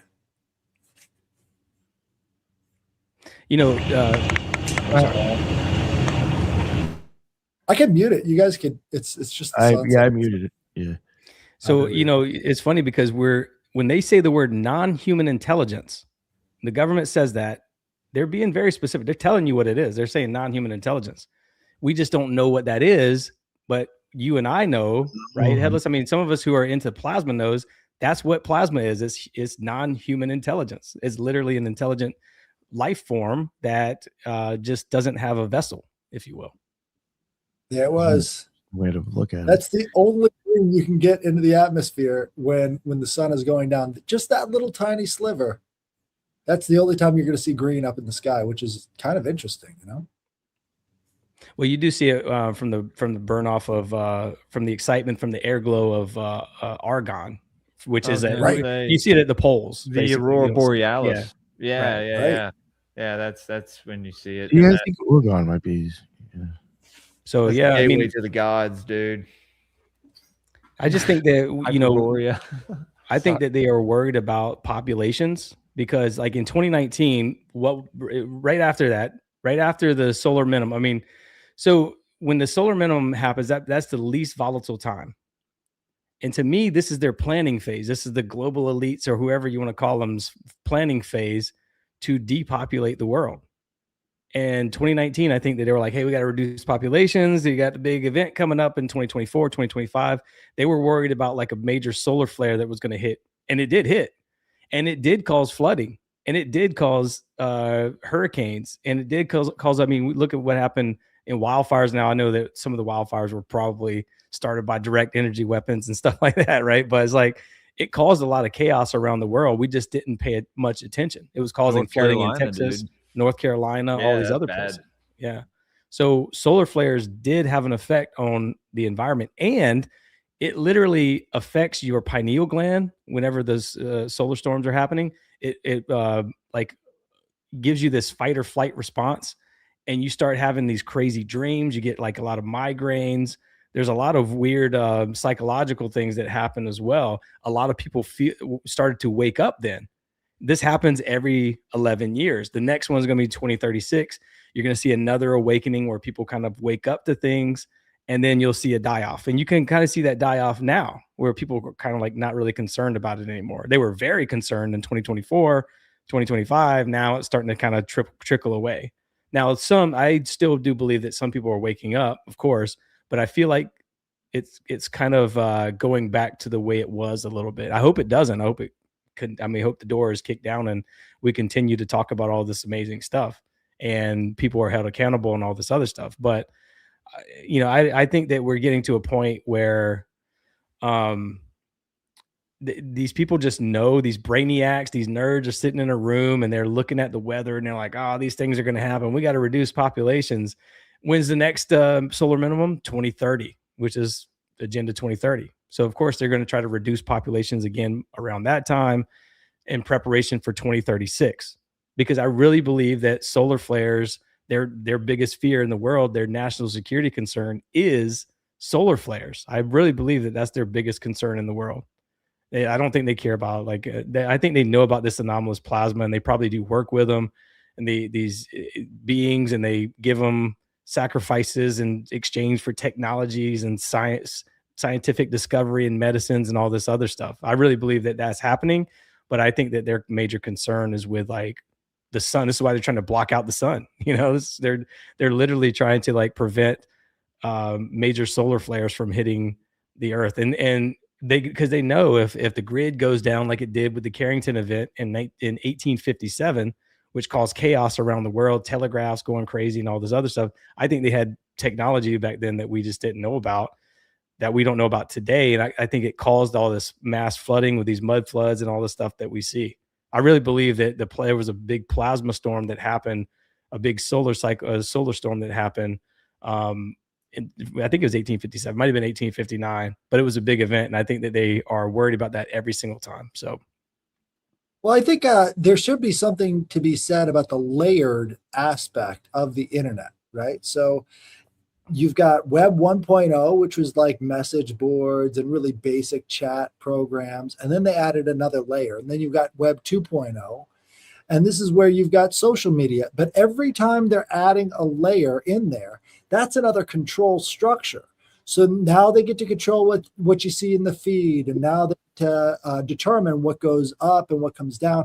And then you've got the third layer, which I guess that's AI, right? I mean, so you've got now AI making these determinations instead of a physical person that is now filtering out these different layers of information for you. So like you were saying, it is an info war. And every time they're building up a new layer, that's billions and billions and billions of dollars in investment in how to control people's minds. What happens if we get hit by a solar flare? All of that is gone in a heartbeat. So as we interact with these machines, it's a cybernetic process. So the machines are reacting to us. It's becoming better at creating new layers of control. And we are acting with the machines. There's a cybernetic relationship there. And that whole relationship immediately vanishes as soon as we have that solar output, as well as, this is probably what the government's more interested in is using these different layers as control, as opposed to, well, all of the hospitals go down, all of our food production goes down, all the rest of that. I mean, a die-off event like that, you would want to have as many people dead before that happens as possible, so that you've got a lot less to clean up afterwards, because those people are going to be angry and they're going to be trying to take whatever they can get. I mean, pulling bricks out of walls and stuff. But we see the same cycles happening over and over and over again with all these different empires. They seem to rise in certain times and then they fall in other times. Even the nature of the sun itself, right?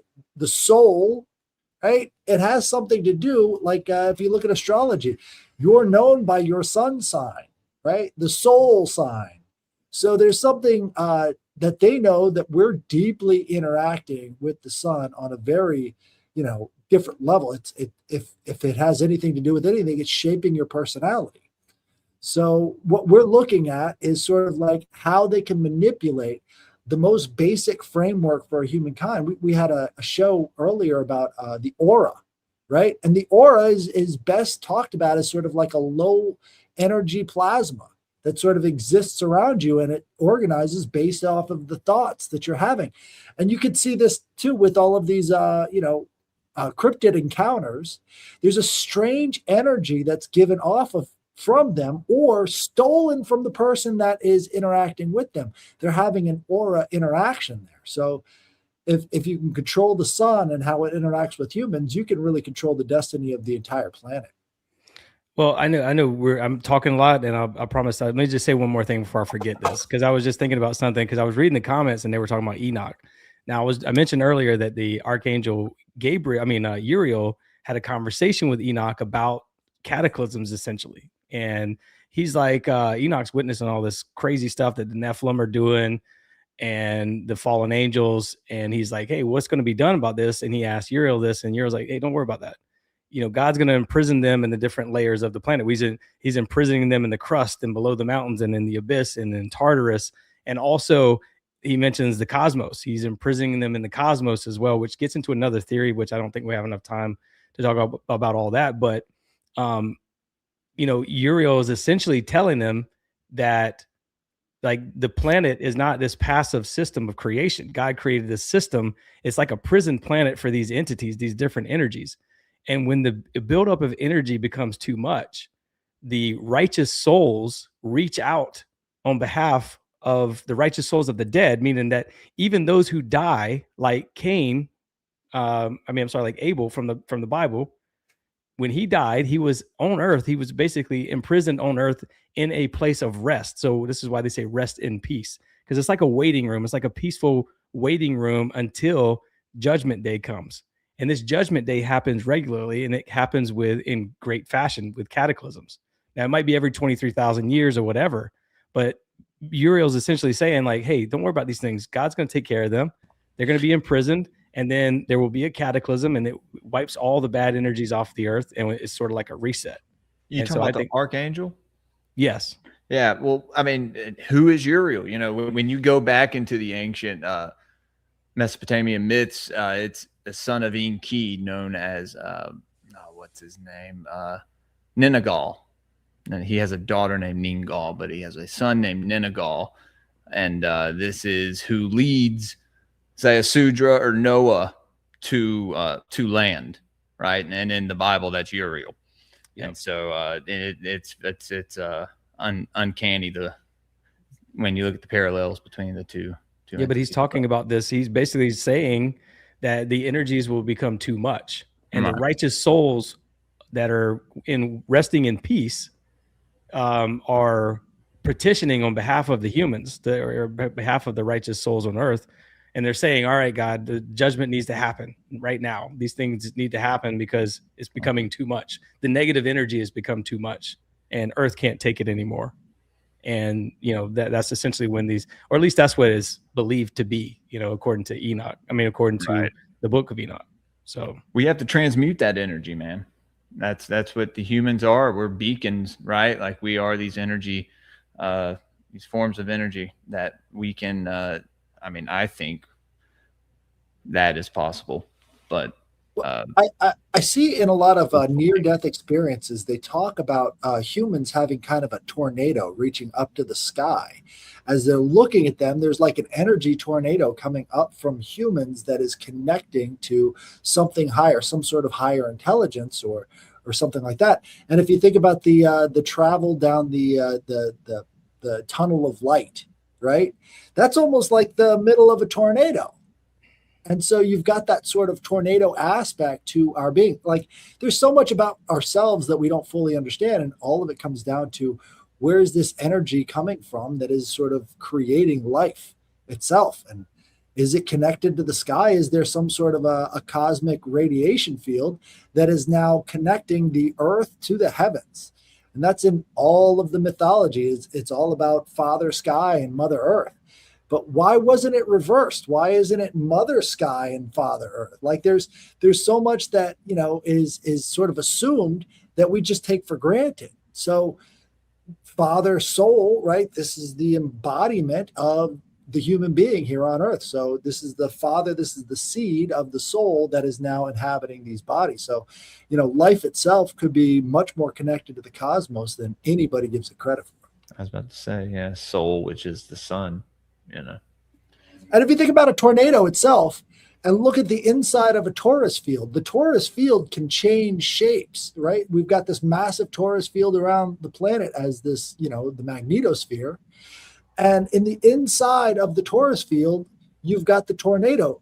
Just changing the geometry of the outside of the system changes the geometry on the inside. So this torus field is the you know, total system when it comes to tornadoes, right? You can see that in hurricanes too. It's that same toroidal shape. Well, you know, with we were talking about the tunnel, right? It's like there's literally, so NASA actually talks about this openly. They're called X portal or X points, and they're talking about this flux transfer event from the sun to the magnetosphere, which is kind of like this portal, right? That sends this this solar flare to the magnetosphere. Now, some of it hits the magnetosphere and just basically goes straight into the region that it's. These X points are never fixed. They're always like moving. They're changing their locations essentially. And so this is why we see like lightning that is basically when it hits an area, it builds as a build up of electricity in the ionosphere, and it has to empty somewhere. So it empties into the ground.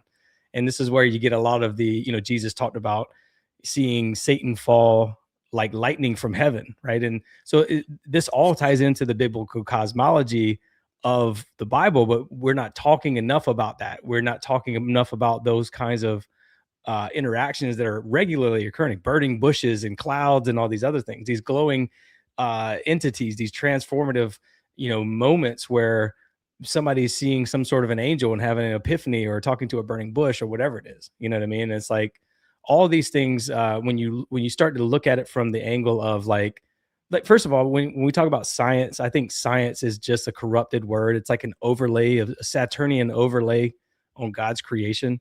In my opinion, I think it's literally just a, like, these are just the names we know because this is what we went to school and this is what they taught us in school. We don't know any other names to call these things.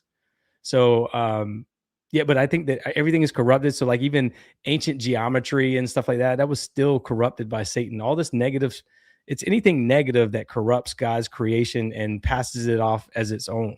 And so I know a lot of people in this chat room maybe or have different ideas about religion and all this other stuff. But I think that as a Christian, once you start, when you open your mind to all the stuff we're talking about, it really opens up the Bible in a different way. It becomes more of a supernatural rather than just a, you know, here's a bunch of stories from people from a long time ago. It becomes more real. It becomes like, oh, this could be happening now. This could be happening today. This is what this is, and this is what that is.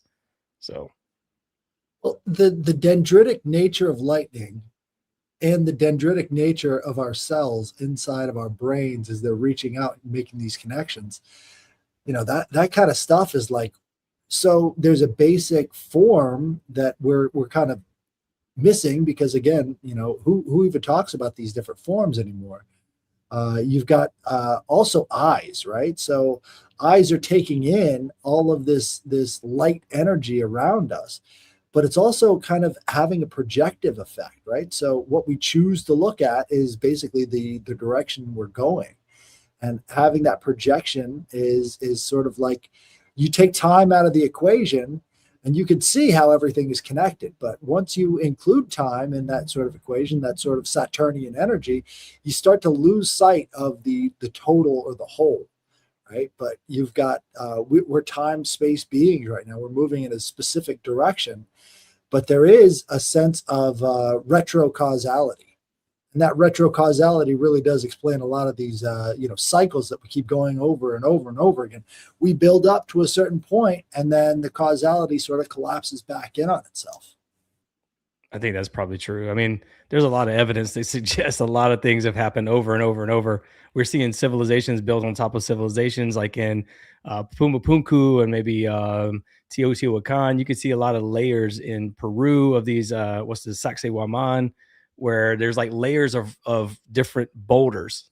You know, you got this megalithic stone, and you got an attempt at another type of stone on top of that, and on top. It's the same with Baalbek, right? There's this like giant megalithic, humongous block, and then there's other stuff built on top of it, and it's like it looks like layers of civilization that have happened over and over. And again, that's why I think that it's very important for, in the government's mind, this is very national security to them, because if everybody knew that these things were happening on a regular basis, they'd probably panic and they freak out every 11 years. 2036, the next solar maximum is going to happen. Oh my God, we got to get all the bread and batteries and everything else. And I really believe that that's what's happening. So I think that there are evil things happening in the government, but I also think that there might be a reason why they're covering up a lot of this stuff, maybe to avoid the panic. But I mean, to gaslight everybody and to say, no, they're not, they're aliens for 80 years. I mean, that's ridiculous. You know, when people are literally seeing that, people have probably committed suicide over this kind of stuff, thinking that they were crazy, over the course of 80 years or 100 years or whatever it's been. And I don't think they really care. I think that it's to preserve whatever their national security interest is. I think we're talking about different levels of classification. The Department of Energy has a Q level classification that's different. That's totally different than any special access program or TSSCI. It's way above that. And I think that there is a Department of Energy nuclear pact or something that happened in 1948 or 47 that basically anybody who works in that, anybody who works for the Department of Energy or anybody who knows about this, whatever's going on at the Department of Energy, if you talk about it at all, it's the death penalty. And I can't remember if it was I'm probably jacking it up here, but it's something along the lines of the Nuclear Security Act of 1948 or 47 or something like that. And all this spun was all this came about because of the 1947 solar maximum that happened that caused all the Roswell crashes. So Truman gets on his plane, which is the Sacred Cow, which used to be Air Force One, and he flies around. He's panicked for like 3 weeks. He's up in the air. And this is when he signs the National Security Act of 1947, was 3 weeks after Roswell. So Roswell happened July 8th, 1947. And not long after that, 3 weeks after that, was when the National Security Act was signed. And this is what created the CIA, the NSA, the DOD, basically everything in the government. And they also created emergency science programs and all these other different things. So I think what was happening in 1947 was a solar flare causing all this anomalous plasma, and they were freaked out by it. It was probably causing more than that. It probably actually caused grids to go down and all this other stuff. They probably just didn't tell people about it. So I think that's the big rub of it, is probably the biggest secret is like they don't want nobody to know that these solar cycles happen. I mean, they do kind of talk about it a little bit, right? They talk about solar flares, but they talk about it as like, oh, it's just another NASA thing today. There's a major solar flare happening today, but it's probably more scary to them than what they're putting on. Right, losing power is very, very scary to them. I pulled up a ancient Sumerian tablet that talks a lot about these cycles that we're seeing here. Let me see if I can zoom it in here. So this is tablet number 456. The world must be coming to an end. Children no longer obey their parents, and every man wants to write a book. Or start a podcast. Oh, hey, holy shit. Absolutely. They were on it. They knew. Uh, I mean, like we get these visions from the past, and it's like, what are the things that are causing people to, have this fascination with the end? Well, it's the change in, solar cycles. It changes the way we think. A lot of people don't realize that, but changes in solar cycles do have a major impact on the consciousness on the planet. And once we start to understand that a little bit better, these cycles of history, the people have been studying this since the beginning of time. The oldest inscriptions are about the next big cataclysm coming to wipe them out. So, you know, that's what. there's something Again, to it. That's what I'm saying. This is, I think, what's freaking everybody out. Because again, solar cycle 18 was in 1947. Now, these are some of the dates. Now, think about this. In solar cycle, or solar maximum in solar cycle 22 happened in 1989. So this was, again, all that Bob Lazar stuff was kind of coming into the conversation around 1989, 1988, 1990. And we also had Desert Storm. So then the next one, the next solar maximum was 2000 to 2002. And we know all about like what happened in 2001. And also there was like this, the FCC went to the Congress and they wanted permission to use the 33 gigahertz signal. And they were like, the DoD has to use this. This was in February of 2001. And they're like, a big event's coming and we need to have the lines clear for Earth to space communications. And so anyway, solar cycle 22, the solar maximum happened in 2000. Well, the next one, solar cycle 24, the next solar maximum was 2013. And again, that was around the 2012 end of the world. So we got solar cycle 2023, solar maximum was 2000 to 2002. What was going to happen in 1999? Y2K. And then again, solar cycle 23, which is the solar maximum that happened in 2013. You know, the 2012, you know, Mayan calendar myth of, you know, the world was going to end then. And then solar cycle 25, which was the solar maximum, happened on 2024 to 2025. That was the recent one we went through. Everybody was like, you know, this was the Deagle report. The Deagle report, something was going to happen in 2025, 2024, and we don't know. And this is why these people, like, respectfully, I don't know Chris Bledsoe, but he seems like a sweet man. But they keep pushing the, you know, like, oh, in 2026, and then next one to be 2036. We'll start to hear more people talking about 2036 here soon. So, well, I think what he was kind of referring to was more of a consciousness shift. Maybe. I hope so. I hope there's a consciousness shift. I think that's really what these cycles are. Yeah, I mean, definitely. And what they're being pushed as is in this, you know, kind of a paradigm of fear, right? Like this end of the world, end times theory stuff, right? That's kind of this, you know, that keeps people in this echo chamber of, like I said, fear, which is a very strong emotion, kind of like a drug. It keeps you high at times. And so I think if we view this from, you know, an angle of this is, you know, a shift in our consciousness and elevation of sorts, right? Like, yeah, we can, I mean, there's obviously a lot of gray area in there and stuff that has to be done on a kinetic level, you know, because we have files coming out now and there's people who are implicated and there's nothing, you know, you'd think that there would be, you know, an uproar in the streets, but, you know, nothing's happening. People don't really care. You know what I mean? And we're kind of like complacent. It's just like, you know, well, we care. Like, well, literally, what I'm saying is, you know, no, I mean, like, at large, right? I think our generation cares, but I don't think the older generation cares. Yeah, more and more now. But I'm, you know, it at first it was just a bunch of kooky conspiracy theories, right? Well, I had this written down. You were talking about consciousness. So like there is a correlation, like I said before, between geomagnetic disturbances and the disruption in people's brain waves and sleep patterns. So there's a sleep disruption, reduced melatonin production, more fragmented sleep, altered circadian rhythm, crazy dreams. There's a lot of crazy dreams. Migraines and headaches happen very frequently.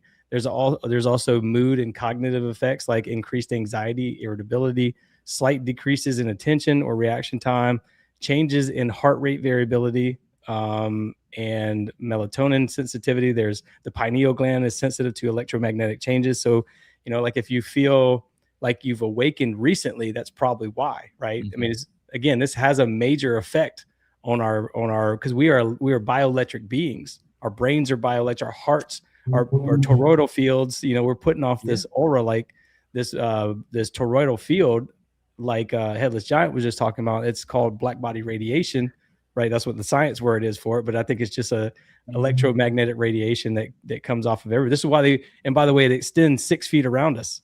This is why they wanted you 6 feet apart, in Right. in Yeah. 2020. Yeah. Headless had So- mentioned that to me one time with the aura viewing with the Dionysian glasses. Yeah. That's good shit. I gotta Dionysian. get me some of those. It's dicyanin, but that's actually a really interesting change you put on it. So Dionysian, yeah. I like that. Yeah, even your eyeballs project out 6 feet. But yeah, Brad, Cool. there is that initial awakening, but there's a lot more awakenings that happen along the way on that journey, right? Especially because it is, I think, if you're a spirit, especially if you're a spiritual person, it's a spiritual journey.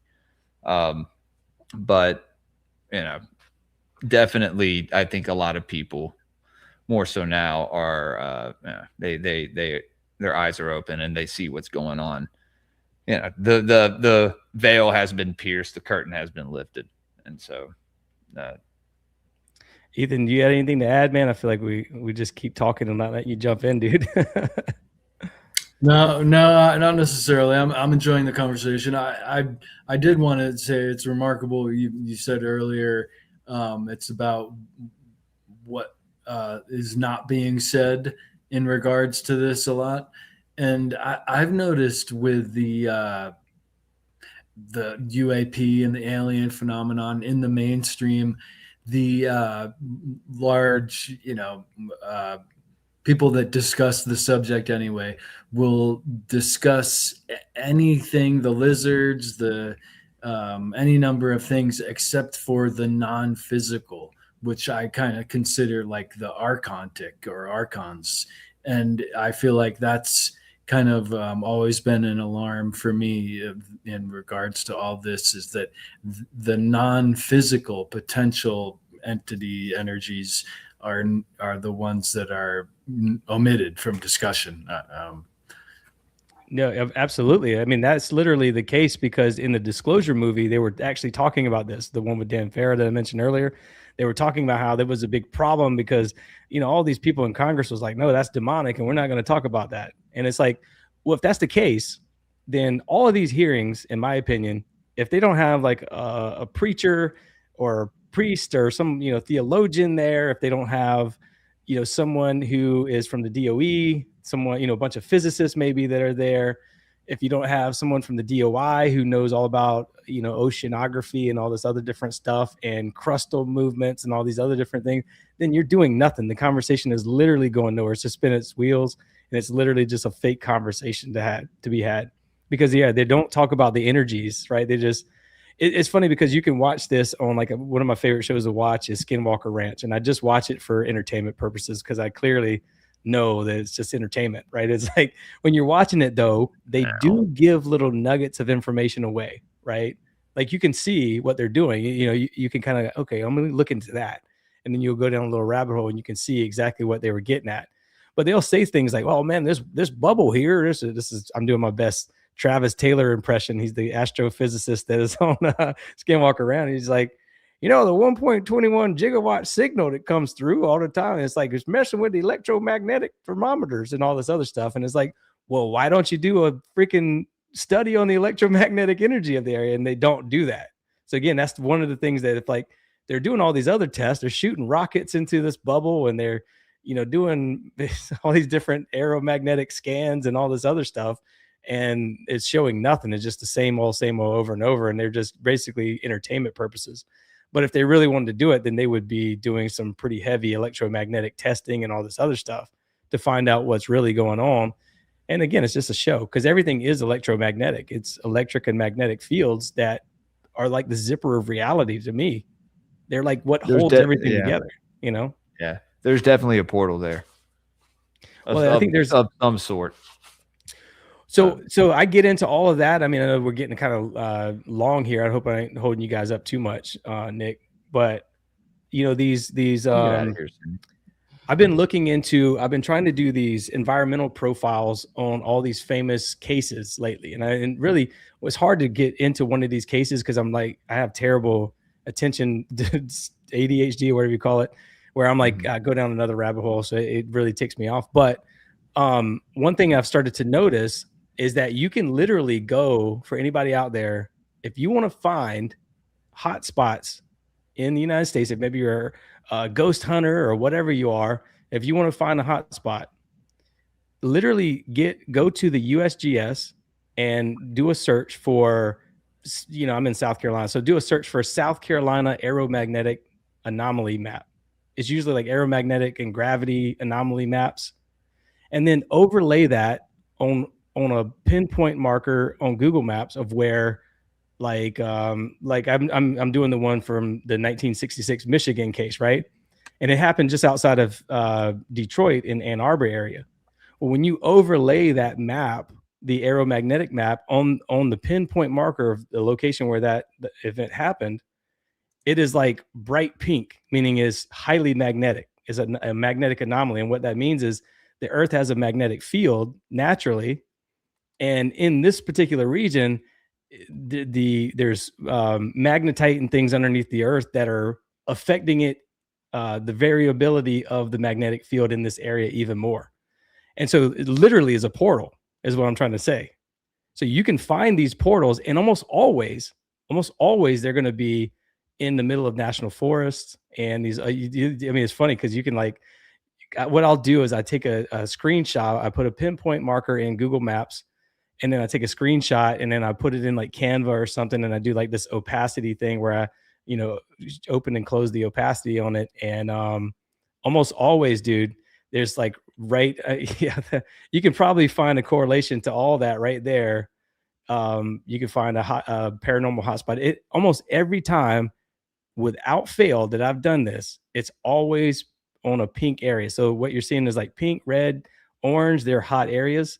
And then the blue are like the cold areas, and the green are the cold areas. But the pink is the hottest, and it's always the pink marker every time. But you can do individual states. You don't have to do the giant map here. You can do like individual states. Some states, they don't have them available. I believe Arizona or one of those states might be one of them. Utah, they don't have those available. You can't just pull them off the internet. There might be a reason for that. And then the Bermuda Triangle, like the island of Bermuda, which is about 900 miles off the coast of Charleston, South Carolina, or 500 miles or something like that. Well, they did an aeromagnetic scan of that as well, but you can't access those online. You have to go through like this whole chain of custody just to get one, just to see what it looks like. But you can literally put this map, this aeromagnetic map, over the top of any paranormal hotspot. I did one for Travis Walton. I did one for the Betty and Barney Hill case. I did one for the Bishopville Lizard Man. And almost always it has, there's a correlation there with those pink markers that you see, those pink areas. So those are hotspots what I would call a portal. And what I think a portal is we're talking about the electric and the magnetic fields. I think that magnetics from the magnetite that's beneath the crust, when it interacts with the magnetic field, so this magnetite has its own magnetic field, and it's interacting with Earth's magnetic field, and it's causing this like separation in that zipper. It's causing that zipper to open a little bit, and it creates like this little space-time window that these things could come in and out of. My theory. I've never heard anybody talk. If somebody's talking about this a year from now, you're going to know that this came from me, because this is not, nobody's talking about this at all. And I've tried to reach out to certain people to like, hey, I got to talk to you about, like, I tried to reach out to Jeremy Corbell recently, but I'm starting to feel like, those guys are respectfully, just, because they're the ones that are always like, I know a guy in the Pentagon and he's talking about this right now as we speak. And you never get any answers from these guys. No, I think they're doing good work. I think George Knapp seems like a really, cool guy. Like, I would like to talk to him sometime. He seems like he's very intelligent, but it just feels like they are kind of creating these little sand traps, if you will, for people in the UFO world or whatever to just spend their time and spin their wheels in, right? It's like, rather than going down these rabbit holes like we're talking about now, they create this little sand trap of like, let me find out what George Knapp and Jeremy Corbell is saying. And basically they're saying all of the same stuff that has been repeated at these briefings since 2017. So for 10 years now, they've been repeating the same things over and over and over. And it just becomes like a show at some point, and they're not really getting to the nitty gritty of what this is. So my opinion, dude, like literally every time find you a USGS aeromagnetic and gravity map, and you're going to find all the hot spots or all the paranormal spots. Right. And this has to do a lot with earthquakes as well. So you've got different fault lines that are rubbing up against each other that are causing these things. One of the interesting things I found out about the Oracle at Delphi is that there was actually a major fault interaction right there at the Oracle at Delphi. So people have been sort of using these areas. I'm sure you can find some definite aeromagnetic anomalies around Stonehenge, around some of these other megalithic sites too. They were seeing the world in a different way. You know, I equate it to aura viewing. Maybe they were doing that a little bit more than actually, people give them credit for. But since we kind of lose that, I think it was far more involved in hunting than a lot of people give it credit for. You know, as you're hunting an animal, seeing the aura helps you at a major advantage. But when you think about it, edge detection is one of the first things that comes into human vision as a child is developing from a baby into a toddler. They have to now see the edges of things. So all of our focus is just on the edges and the objects itself instead of the air around it. And it becomes a skill that you have to kind of master so that you can actually see the metadata of any sort of object. And that metadata goes right back into this stuff, which is how is that metadata being influenced and how is that influence changing the nature of the land itself?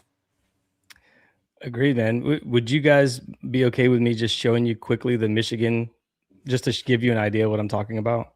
Go for it. All right, I'm gonna share my screen. I got to zoom in a little bit.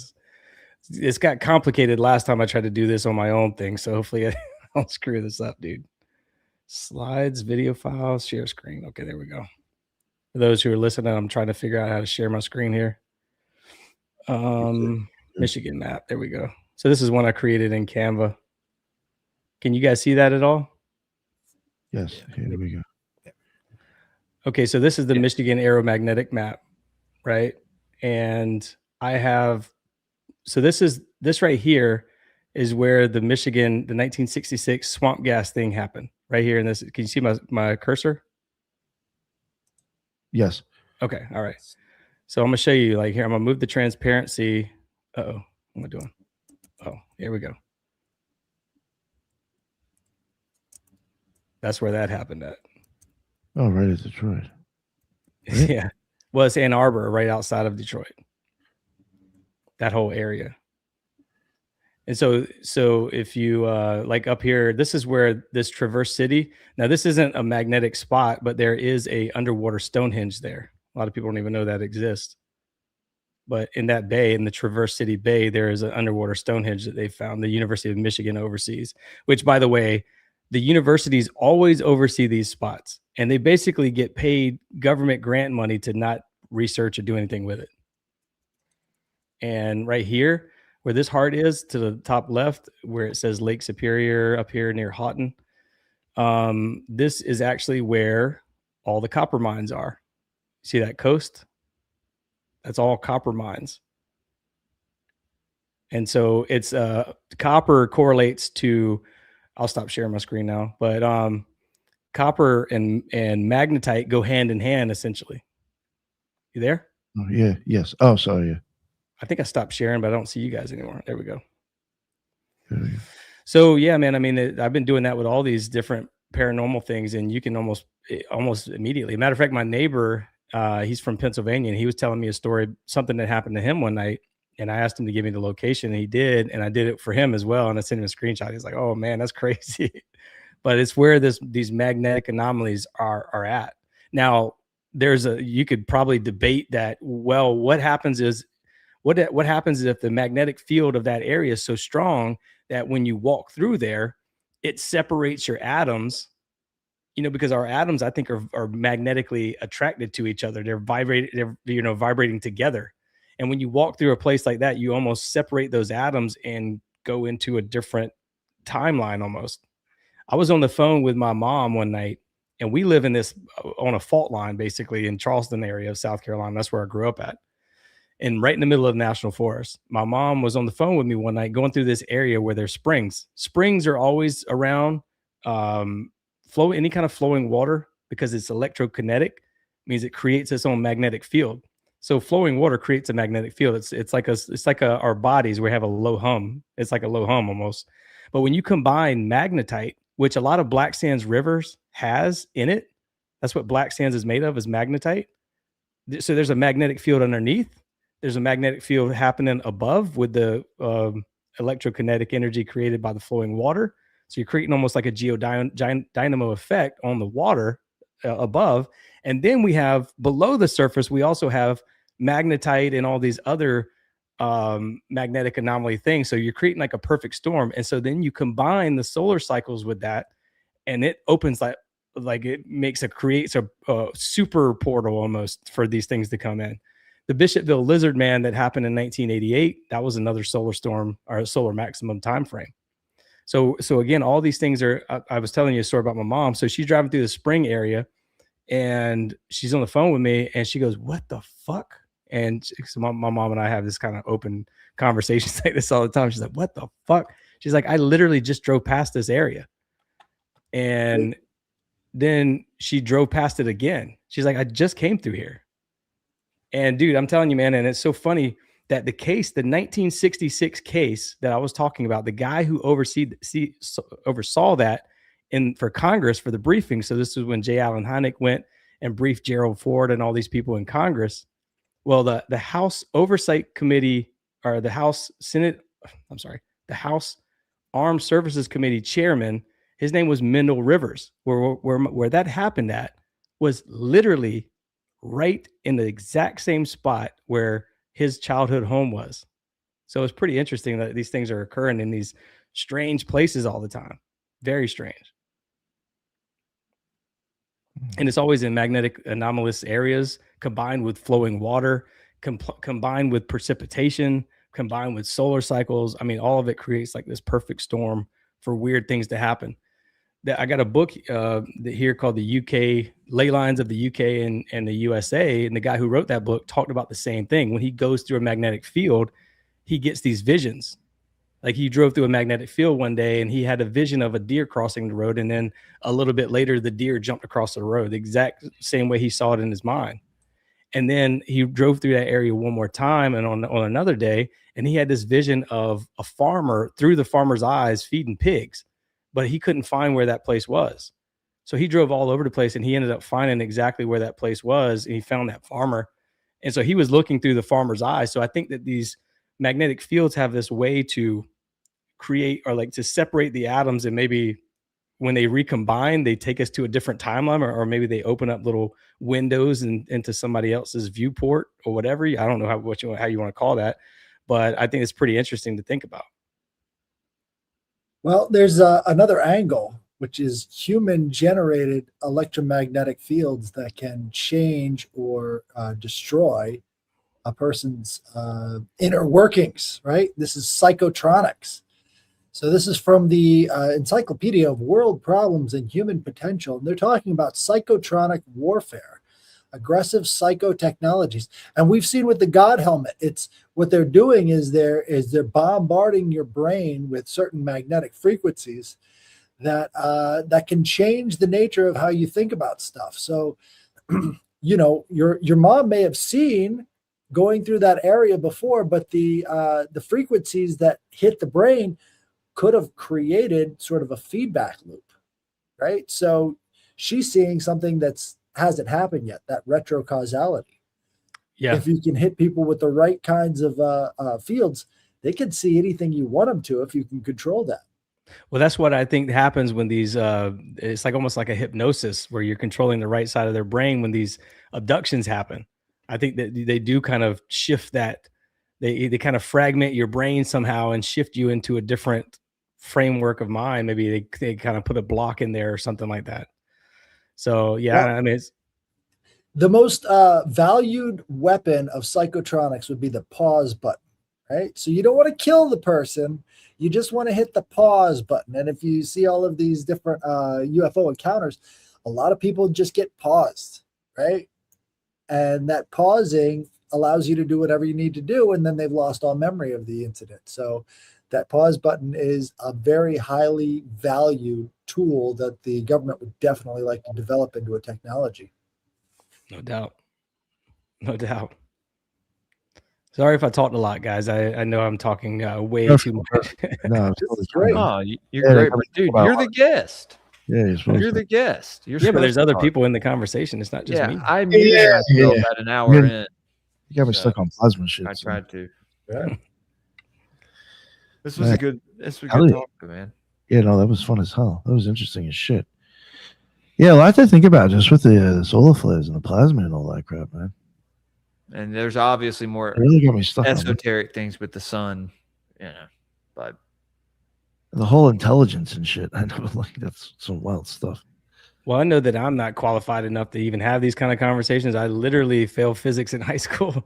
And then, in fact, when I got into college, I graduated top of my class, but the science and the math classes, my wife, who's got a biology degree, she basically had to do all those for me. So this is very new territory for me, dude. I'm literally having to learn like what's a proton, what's a neutron, what's a fucking literally because I'm retarded, so like I'm having to relearn all this stuff. So it's a long process for me, kind of, going back over 5th grade science and then trying to incorporate some of my ideas and thoughts into this stuff. So.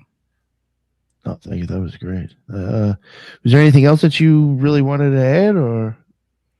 No, I don't. I just think that the aeromagnetic maps, I think they're very telling, like you're putting up on the screen there.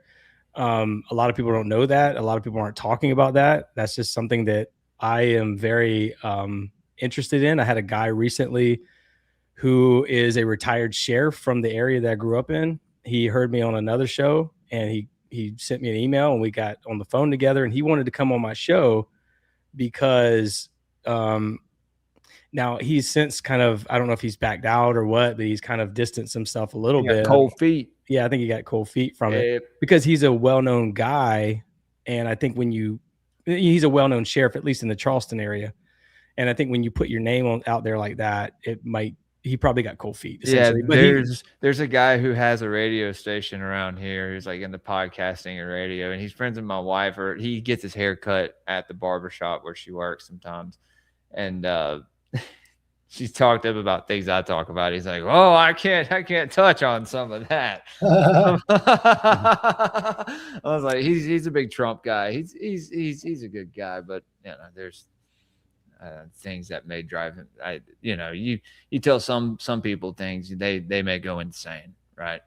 Do you want to know what's been driving me insane about the sun? What's that, Headless? I know there's a good explanation for this, but look at the prominences and look at the corona versus what's going on the inside. So we're talking about 1,000,000 degrees Kelvin on the outside, and then it gets cooler on the inside. How is that happening?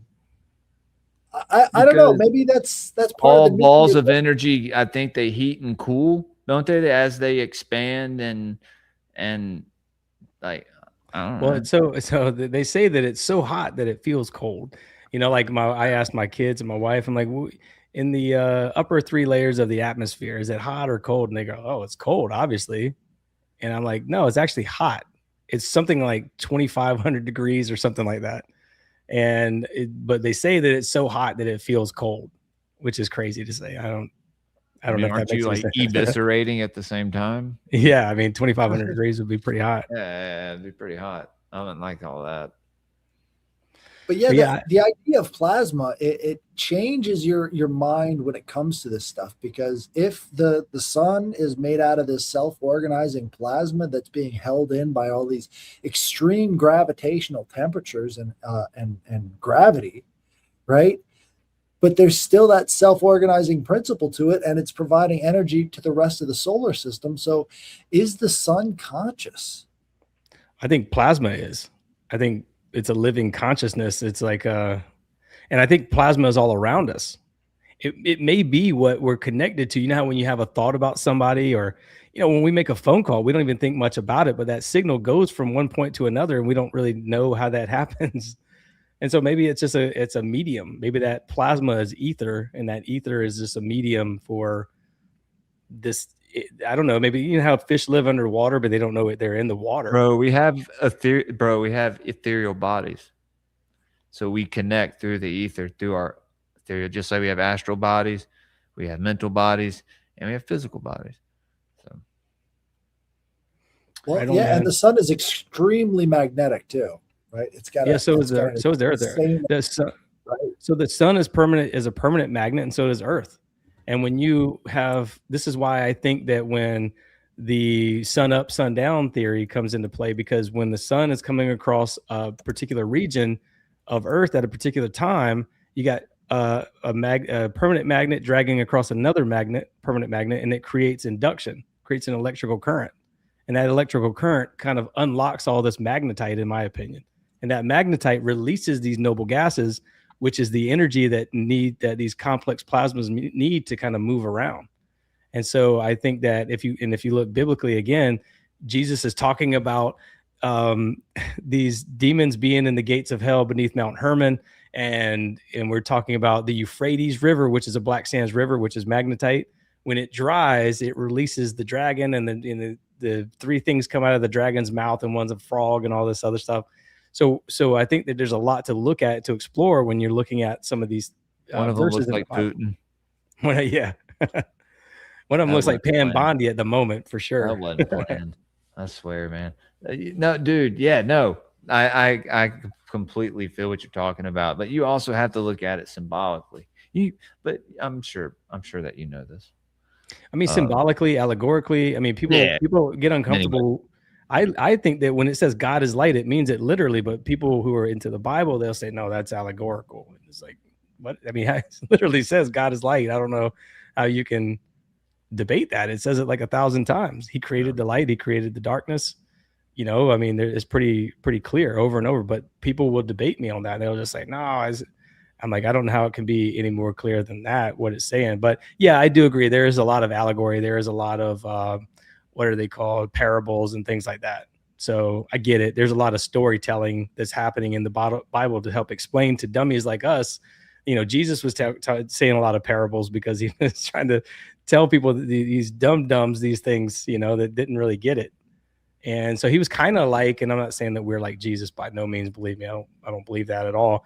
But, you know, Jesus was doing the same thing that we're kind of doing now. He's trying to wake people up, but he was trying to get it to them in their own way. And so that's why he was talking about parables. He was talking in parables about the parable of the sower of the wheat and all that other stuff. The parable of the weeds is what they call it. So, right. So what we're talking about the whole time is this pole shift on the sun, which is every 11 years. So from the sun's every 11-year flip, right? That's throwing off massive amounts of plasma all throughout the solar system. And so this is really the driver for a lot of the cycles here on Earth is once it flips. And why does it flip all the time? Again, it's that tennis racket theorem, right? So as it's being rotated, it has to flip directions every so often, and it's rotating so fast and so furiously. People don't think of the sun as being as dynamic as it is on the surface. If you've ever looked at the telescopic images of this thing, it's throwing off massive amount of energy. It's taking in massive amounts of energy, and all of that stuff is hitting us. So when we didn't have the ability to look as closely at the sun as we do now with all of the different telescopic equipment and stuff like that, it would make sense that, maybe humans are causing climate change or whatever. But you get into the sun and you get into magnetic fields and it's like, guys, come on. We're not. Well, the magnetic field between Earth and the sun is like there's like these filaments that it would be the equivalent of like a plasma ball that you get from Spencer's, which by the way, the biggest creator of those plasma balls is the Smithsonian, if that tells you anything. But you touch the plasma ball, you have that purple tendril touches your finger. Well, that purple tendril would be like a flux transfer event from the sun to Earth of plasma, or a Birkeland current, or whatever you want to call it. But it's basically a transfer of energy from one place to another.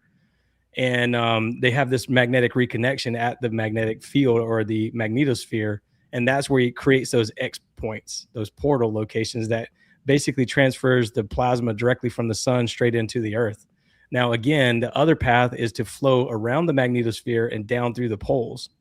but those X points transfers it directly to the Earth. So those Birkeland currents, so those currents, those flux transfer events, they actually look like double helix DNAs. They're like these strands. So I think it started to look at stuff like that, and it's like, man, everything is everything, right? You can kind of keep zooming out, and we're like a fractal, right? And it's like every little atom of our body is another universe, and then so on and so on and so on. We are, our universe is not but a little fractal on the creator's pinky, dude.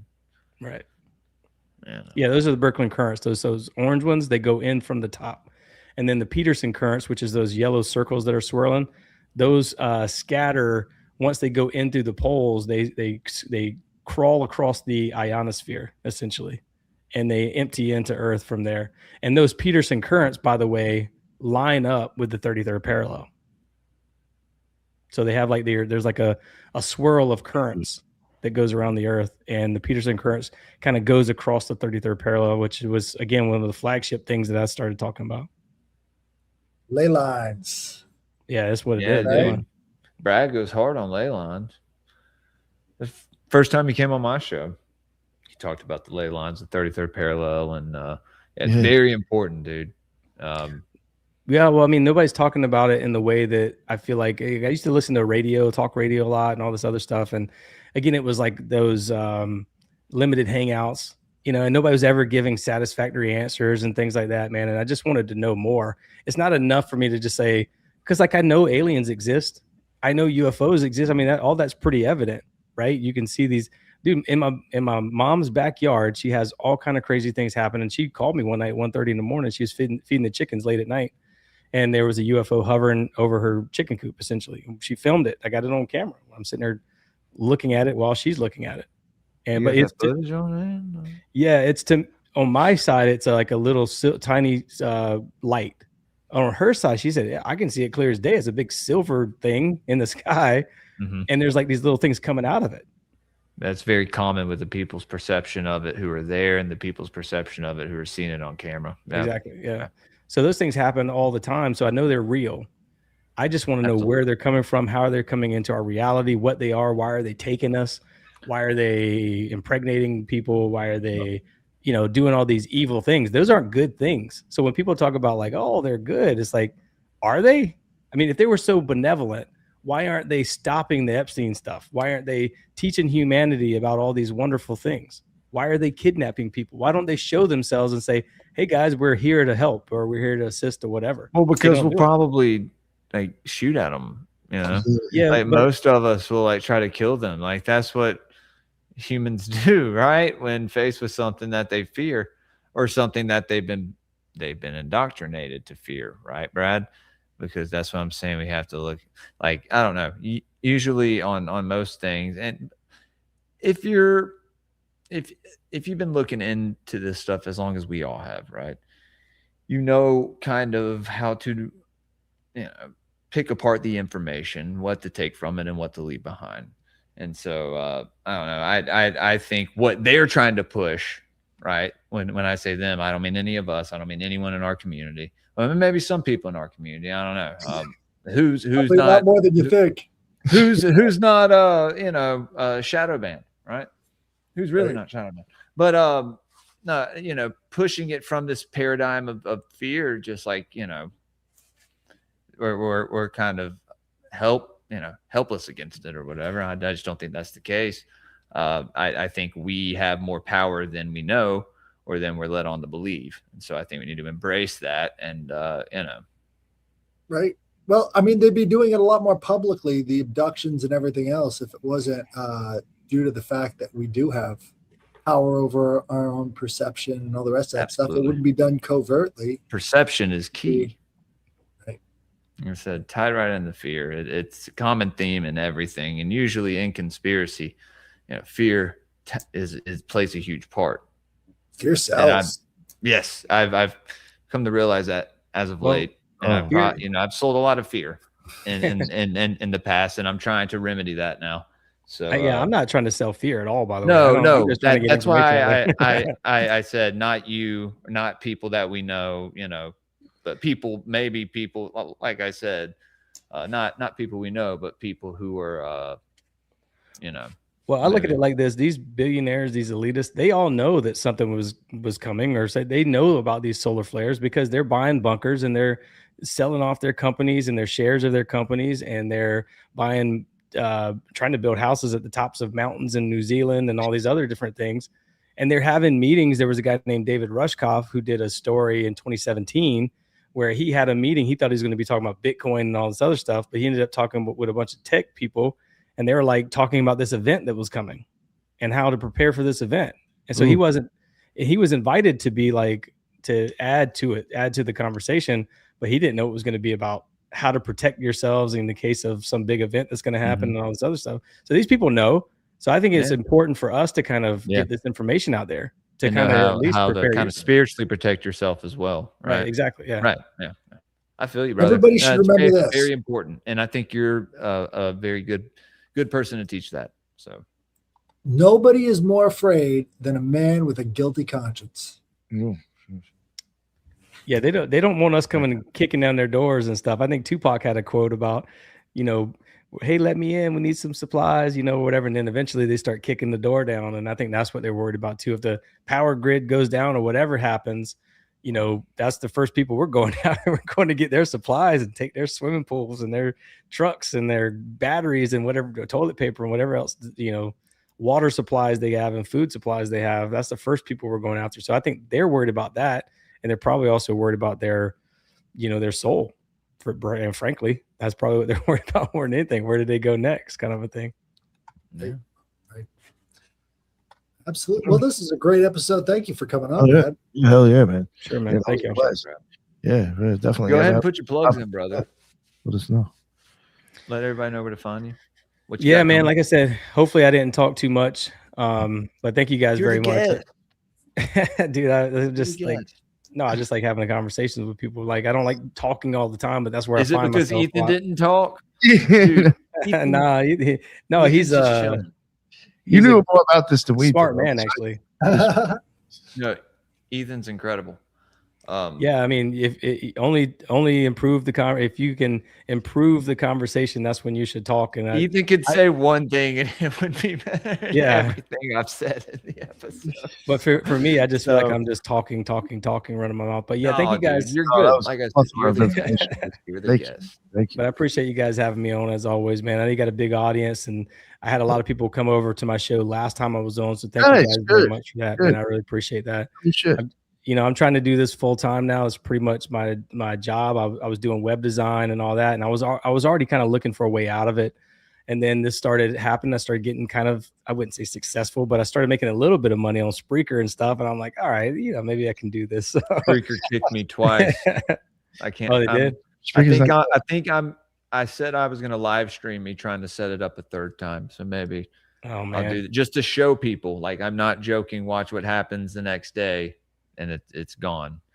Well, hopefully that doesn't happen to me, because right now I need that money. But cross, dude. For real. So, but I'm doing this full time. So I'm trying to focus more on. I'm doing more solo shows, like I told you, Nick. Man, I'm just that's good. Not so many guests anymore. Just kind of doing my own thing and talk, because I want to talk. I talk a lot, as you guys can see. So you guys are going to be hearing a lot more solo shows. I've been doing guest shows in the past, but I always, like I said, I always talk too much. I always feel like it's not very fair to my guests that I take over the conversation sometime. And so I just decided to kind of keep doing my own thing for a while and maybe have guests here or there. So I'd love to have any of you guys on any time. I'm not shutting the door completely. I just, I'm trying to get more content out a little bit faster rather than, once every week or whatever it's been. I'm trying to get it out every couple of days or so. So I'll look for more of that, but you can find all of that stuff at theawakenedpodcast.com. I'm working on merchandise and stuff like that. I need to make money in some way. So I'm creating t-shirts, and I got some stickers being made and all this other stuff. So you can support the show that way. I do have a Patreon, got a few members on Patreon. So that's another little income. I appreciate people in my description. I appreciate that, man. Yeah. So that's growing a little bit. I don't really have much to offer on Patreon other than just early access to videos. I just look at it as a place for people to support if they want to support. And so the people who are supporting, I'm very grateful to them. But a great audience, man. Everybody listening to the show is always amazing. Thank you guys for having me again. And thank you to your audience for listening and being open-minded. if you like what I talked about on here, please do me a favor, hit the follow button on Apple or Spotify and give the show a 5-star review. I really would appreciate that. That helps the show grow in ways that I think the audience doesn't really know. It helps us kind of skirt around the algorithms a little bit. It tells the algorithms we want to see more of this information. So anytime you make a comment, anytime you give a review, all that kind of stuff, it keeps us at the top of your algorithm. So please do that. That would help us out a lot, especially for these guys as well. So yeah, thank you guys again, though. Thank you. Jules, did you want to let everybody know where they can find you at? Yeah, man, guys. Oh my God. Please forgive me. Yeah. All right. You can find me over on X at Great Bill Pod, Instagram, Great Bill _podcast. This was a great episode, Brad. Got YouTube, Rumble, Spotify, Apple Podcasts. Get me past 1,000 on YouTube, guys, so I can get some super chats. That'd be fun. Also, for everyone watching this weekend, I have some shows tomorrow. Let's see, Stein Fox at noon, Great Horn Pagans. It's going to be a good time. And then I'm going on Veritas Road tomorrow night at 7, I believe. And then Sunday, Esoteric Book Review, Gods of the Morningwood, occult symbolism of animals. I don't know what animals, but and then the Adepts. The Adepts in the Western Esoteric Traditions, part 7, I think. So Nick and Headless may be there, Rat and Subliminal. Ethan, you're always invited. And anyone else, just DM me if you'd like to come. And then later that evening, I think 4 o'clock Central, I'm having Brandon from Magazine and Media, fellow reject on. So that's going to be a good time. Next Thursday, I don't know the time. I'll let everybody know. Aeon Bites coming on. Gray Pilled, so that's going to be fun as well. So got a lot of shows lined up this next week. I'm on vacation, so yeah, you'll be seeing me. Got a lot of solo stuff that I'm also going to be doing, a lot of deep dives. Elohim etymologies coming back. Also moved everything from the Shopify to the Printify. Go to graypill.printify.me. I'm putting an order in tonight for a lot of merch. Going to keep putting some stuff on there and if anyone has any ideas, feel free to get at me. Patreon.com/GrayPillPodcast. Get in there, get in where you fit in. If you want to support the show, our goal for the month on the show is 322. And I think we're at 140. So we're almost there. We got a few more shows before the month's up, guys. So come hang out for the rest of the weekend. Like I said, Brad, this was great. Nick, Headless, Ethan, thank you guys for letting me come and hang out as always. You were the OG rejects, before I was here. So I have to respect you guys and always thank you. Thank you, sir. Yeah. Thank you. Headless, my man. You can find me at the Headless Giant Podcast on wherever videos are served. You can find me on Twitter and on Instagram. And so check me out. We're going to be doing a lot more with remote viewing, I hope, on the Headless's Magical Mailbag. So check that out. I think people think that it's coming from the machine. It's not. This is the nature of the universe. So if you're trying to figure this stuff out, come join us over there, and we're gonna start practicing it a little bit more. Also, I've got a show on Tuesdays with Nick where we're doing 777, the Kabbalah of Aleister Crowley. So if you're trying to figure out what all these weird numbers mean that keep repeating over and over again, Aleister Crowley had a bunch of ideas about that. You're not going to know exactly what he thought unless you dig into his material. It's a little rough to get into because he was talking on several different levels, but once you start to get into the flow, you can kind of understand it a little bit more. So definitely check those shows out. I'll see you again next time. Thank you. Thank you very much. And Ethan, my man. Yeah, I'm really, really getting a lot out of the 777 readings, you guys. Those are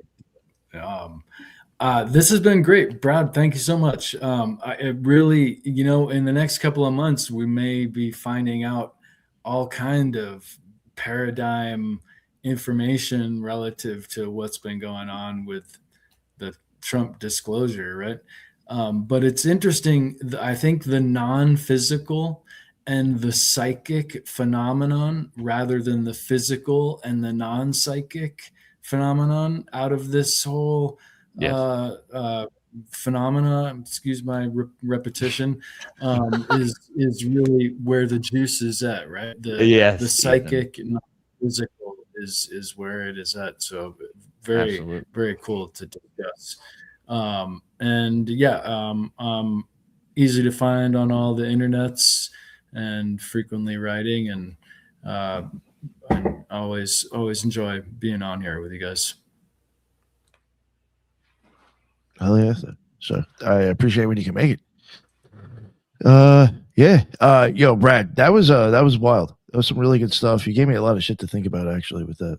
So thank you. I may have been quiet, but it was because you had me really thinking about a few things. But I appreciate everybody else coming on the show. I know it was a long one, but that's what's up. I appreciate it. And everybody in the chat, thank you. That's why we go live. And until the next one, everybody be well. Later.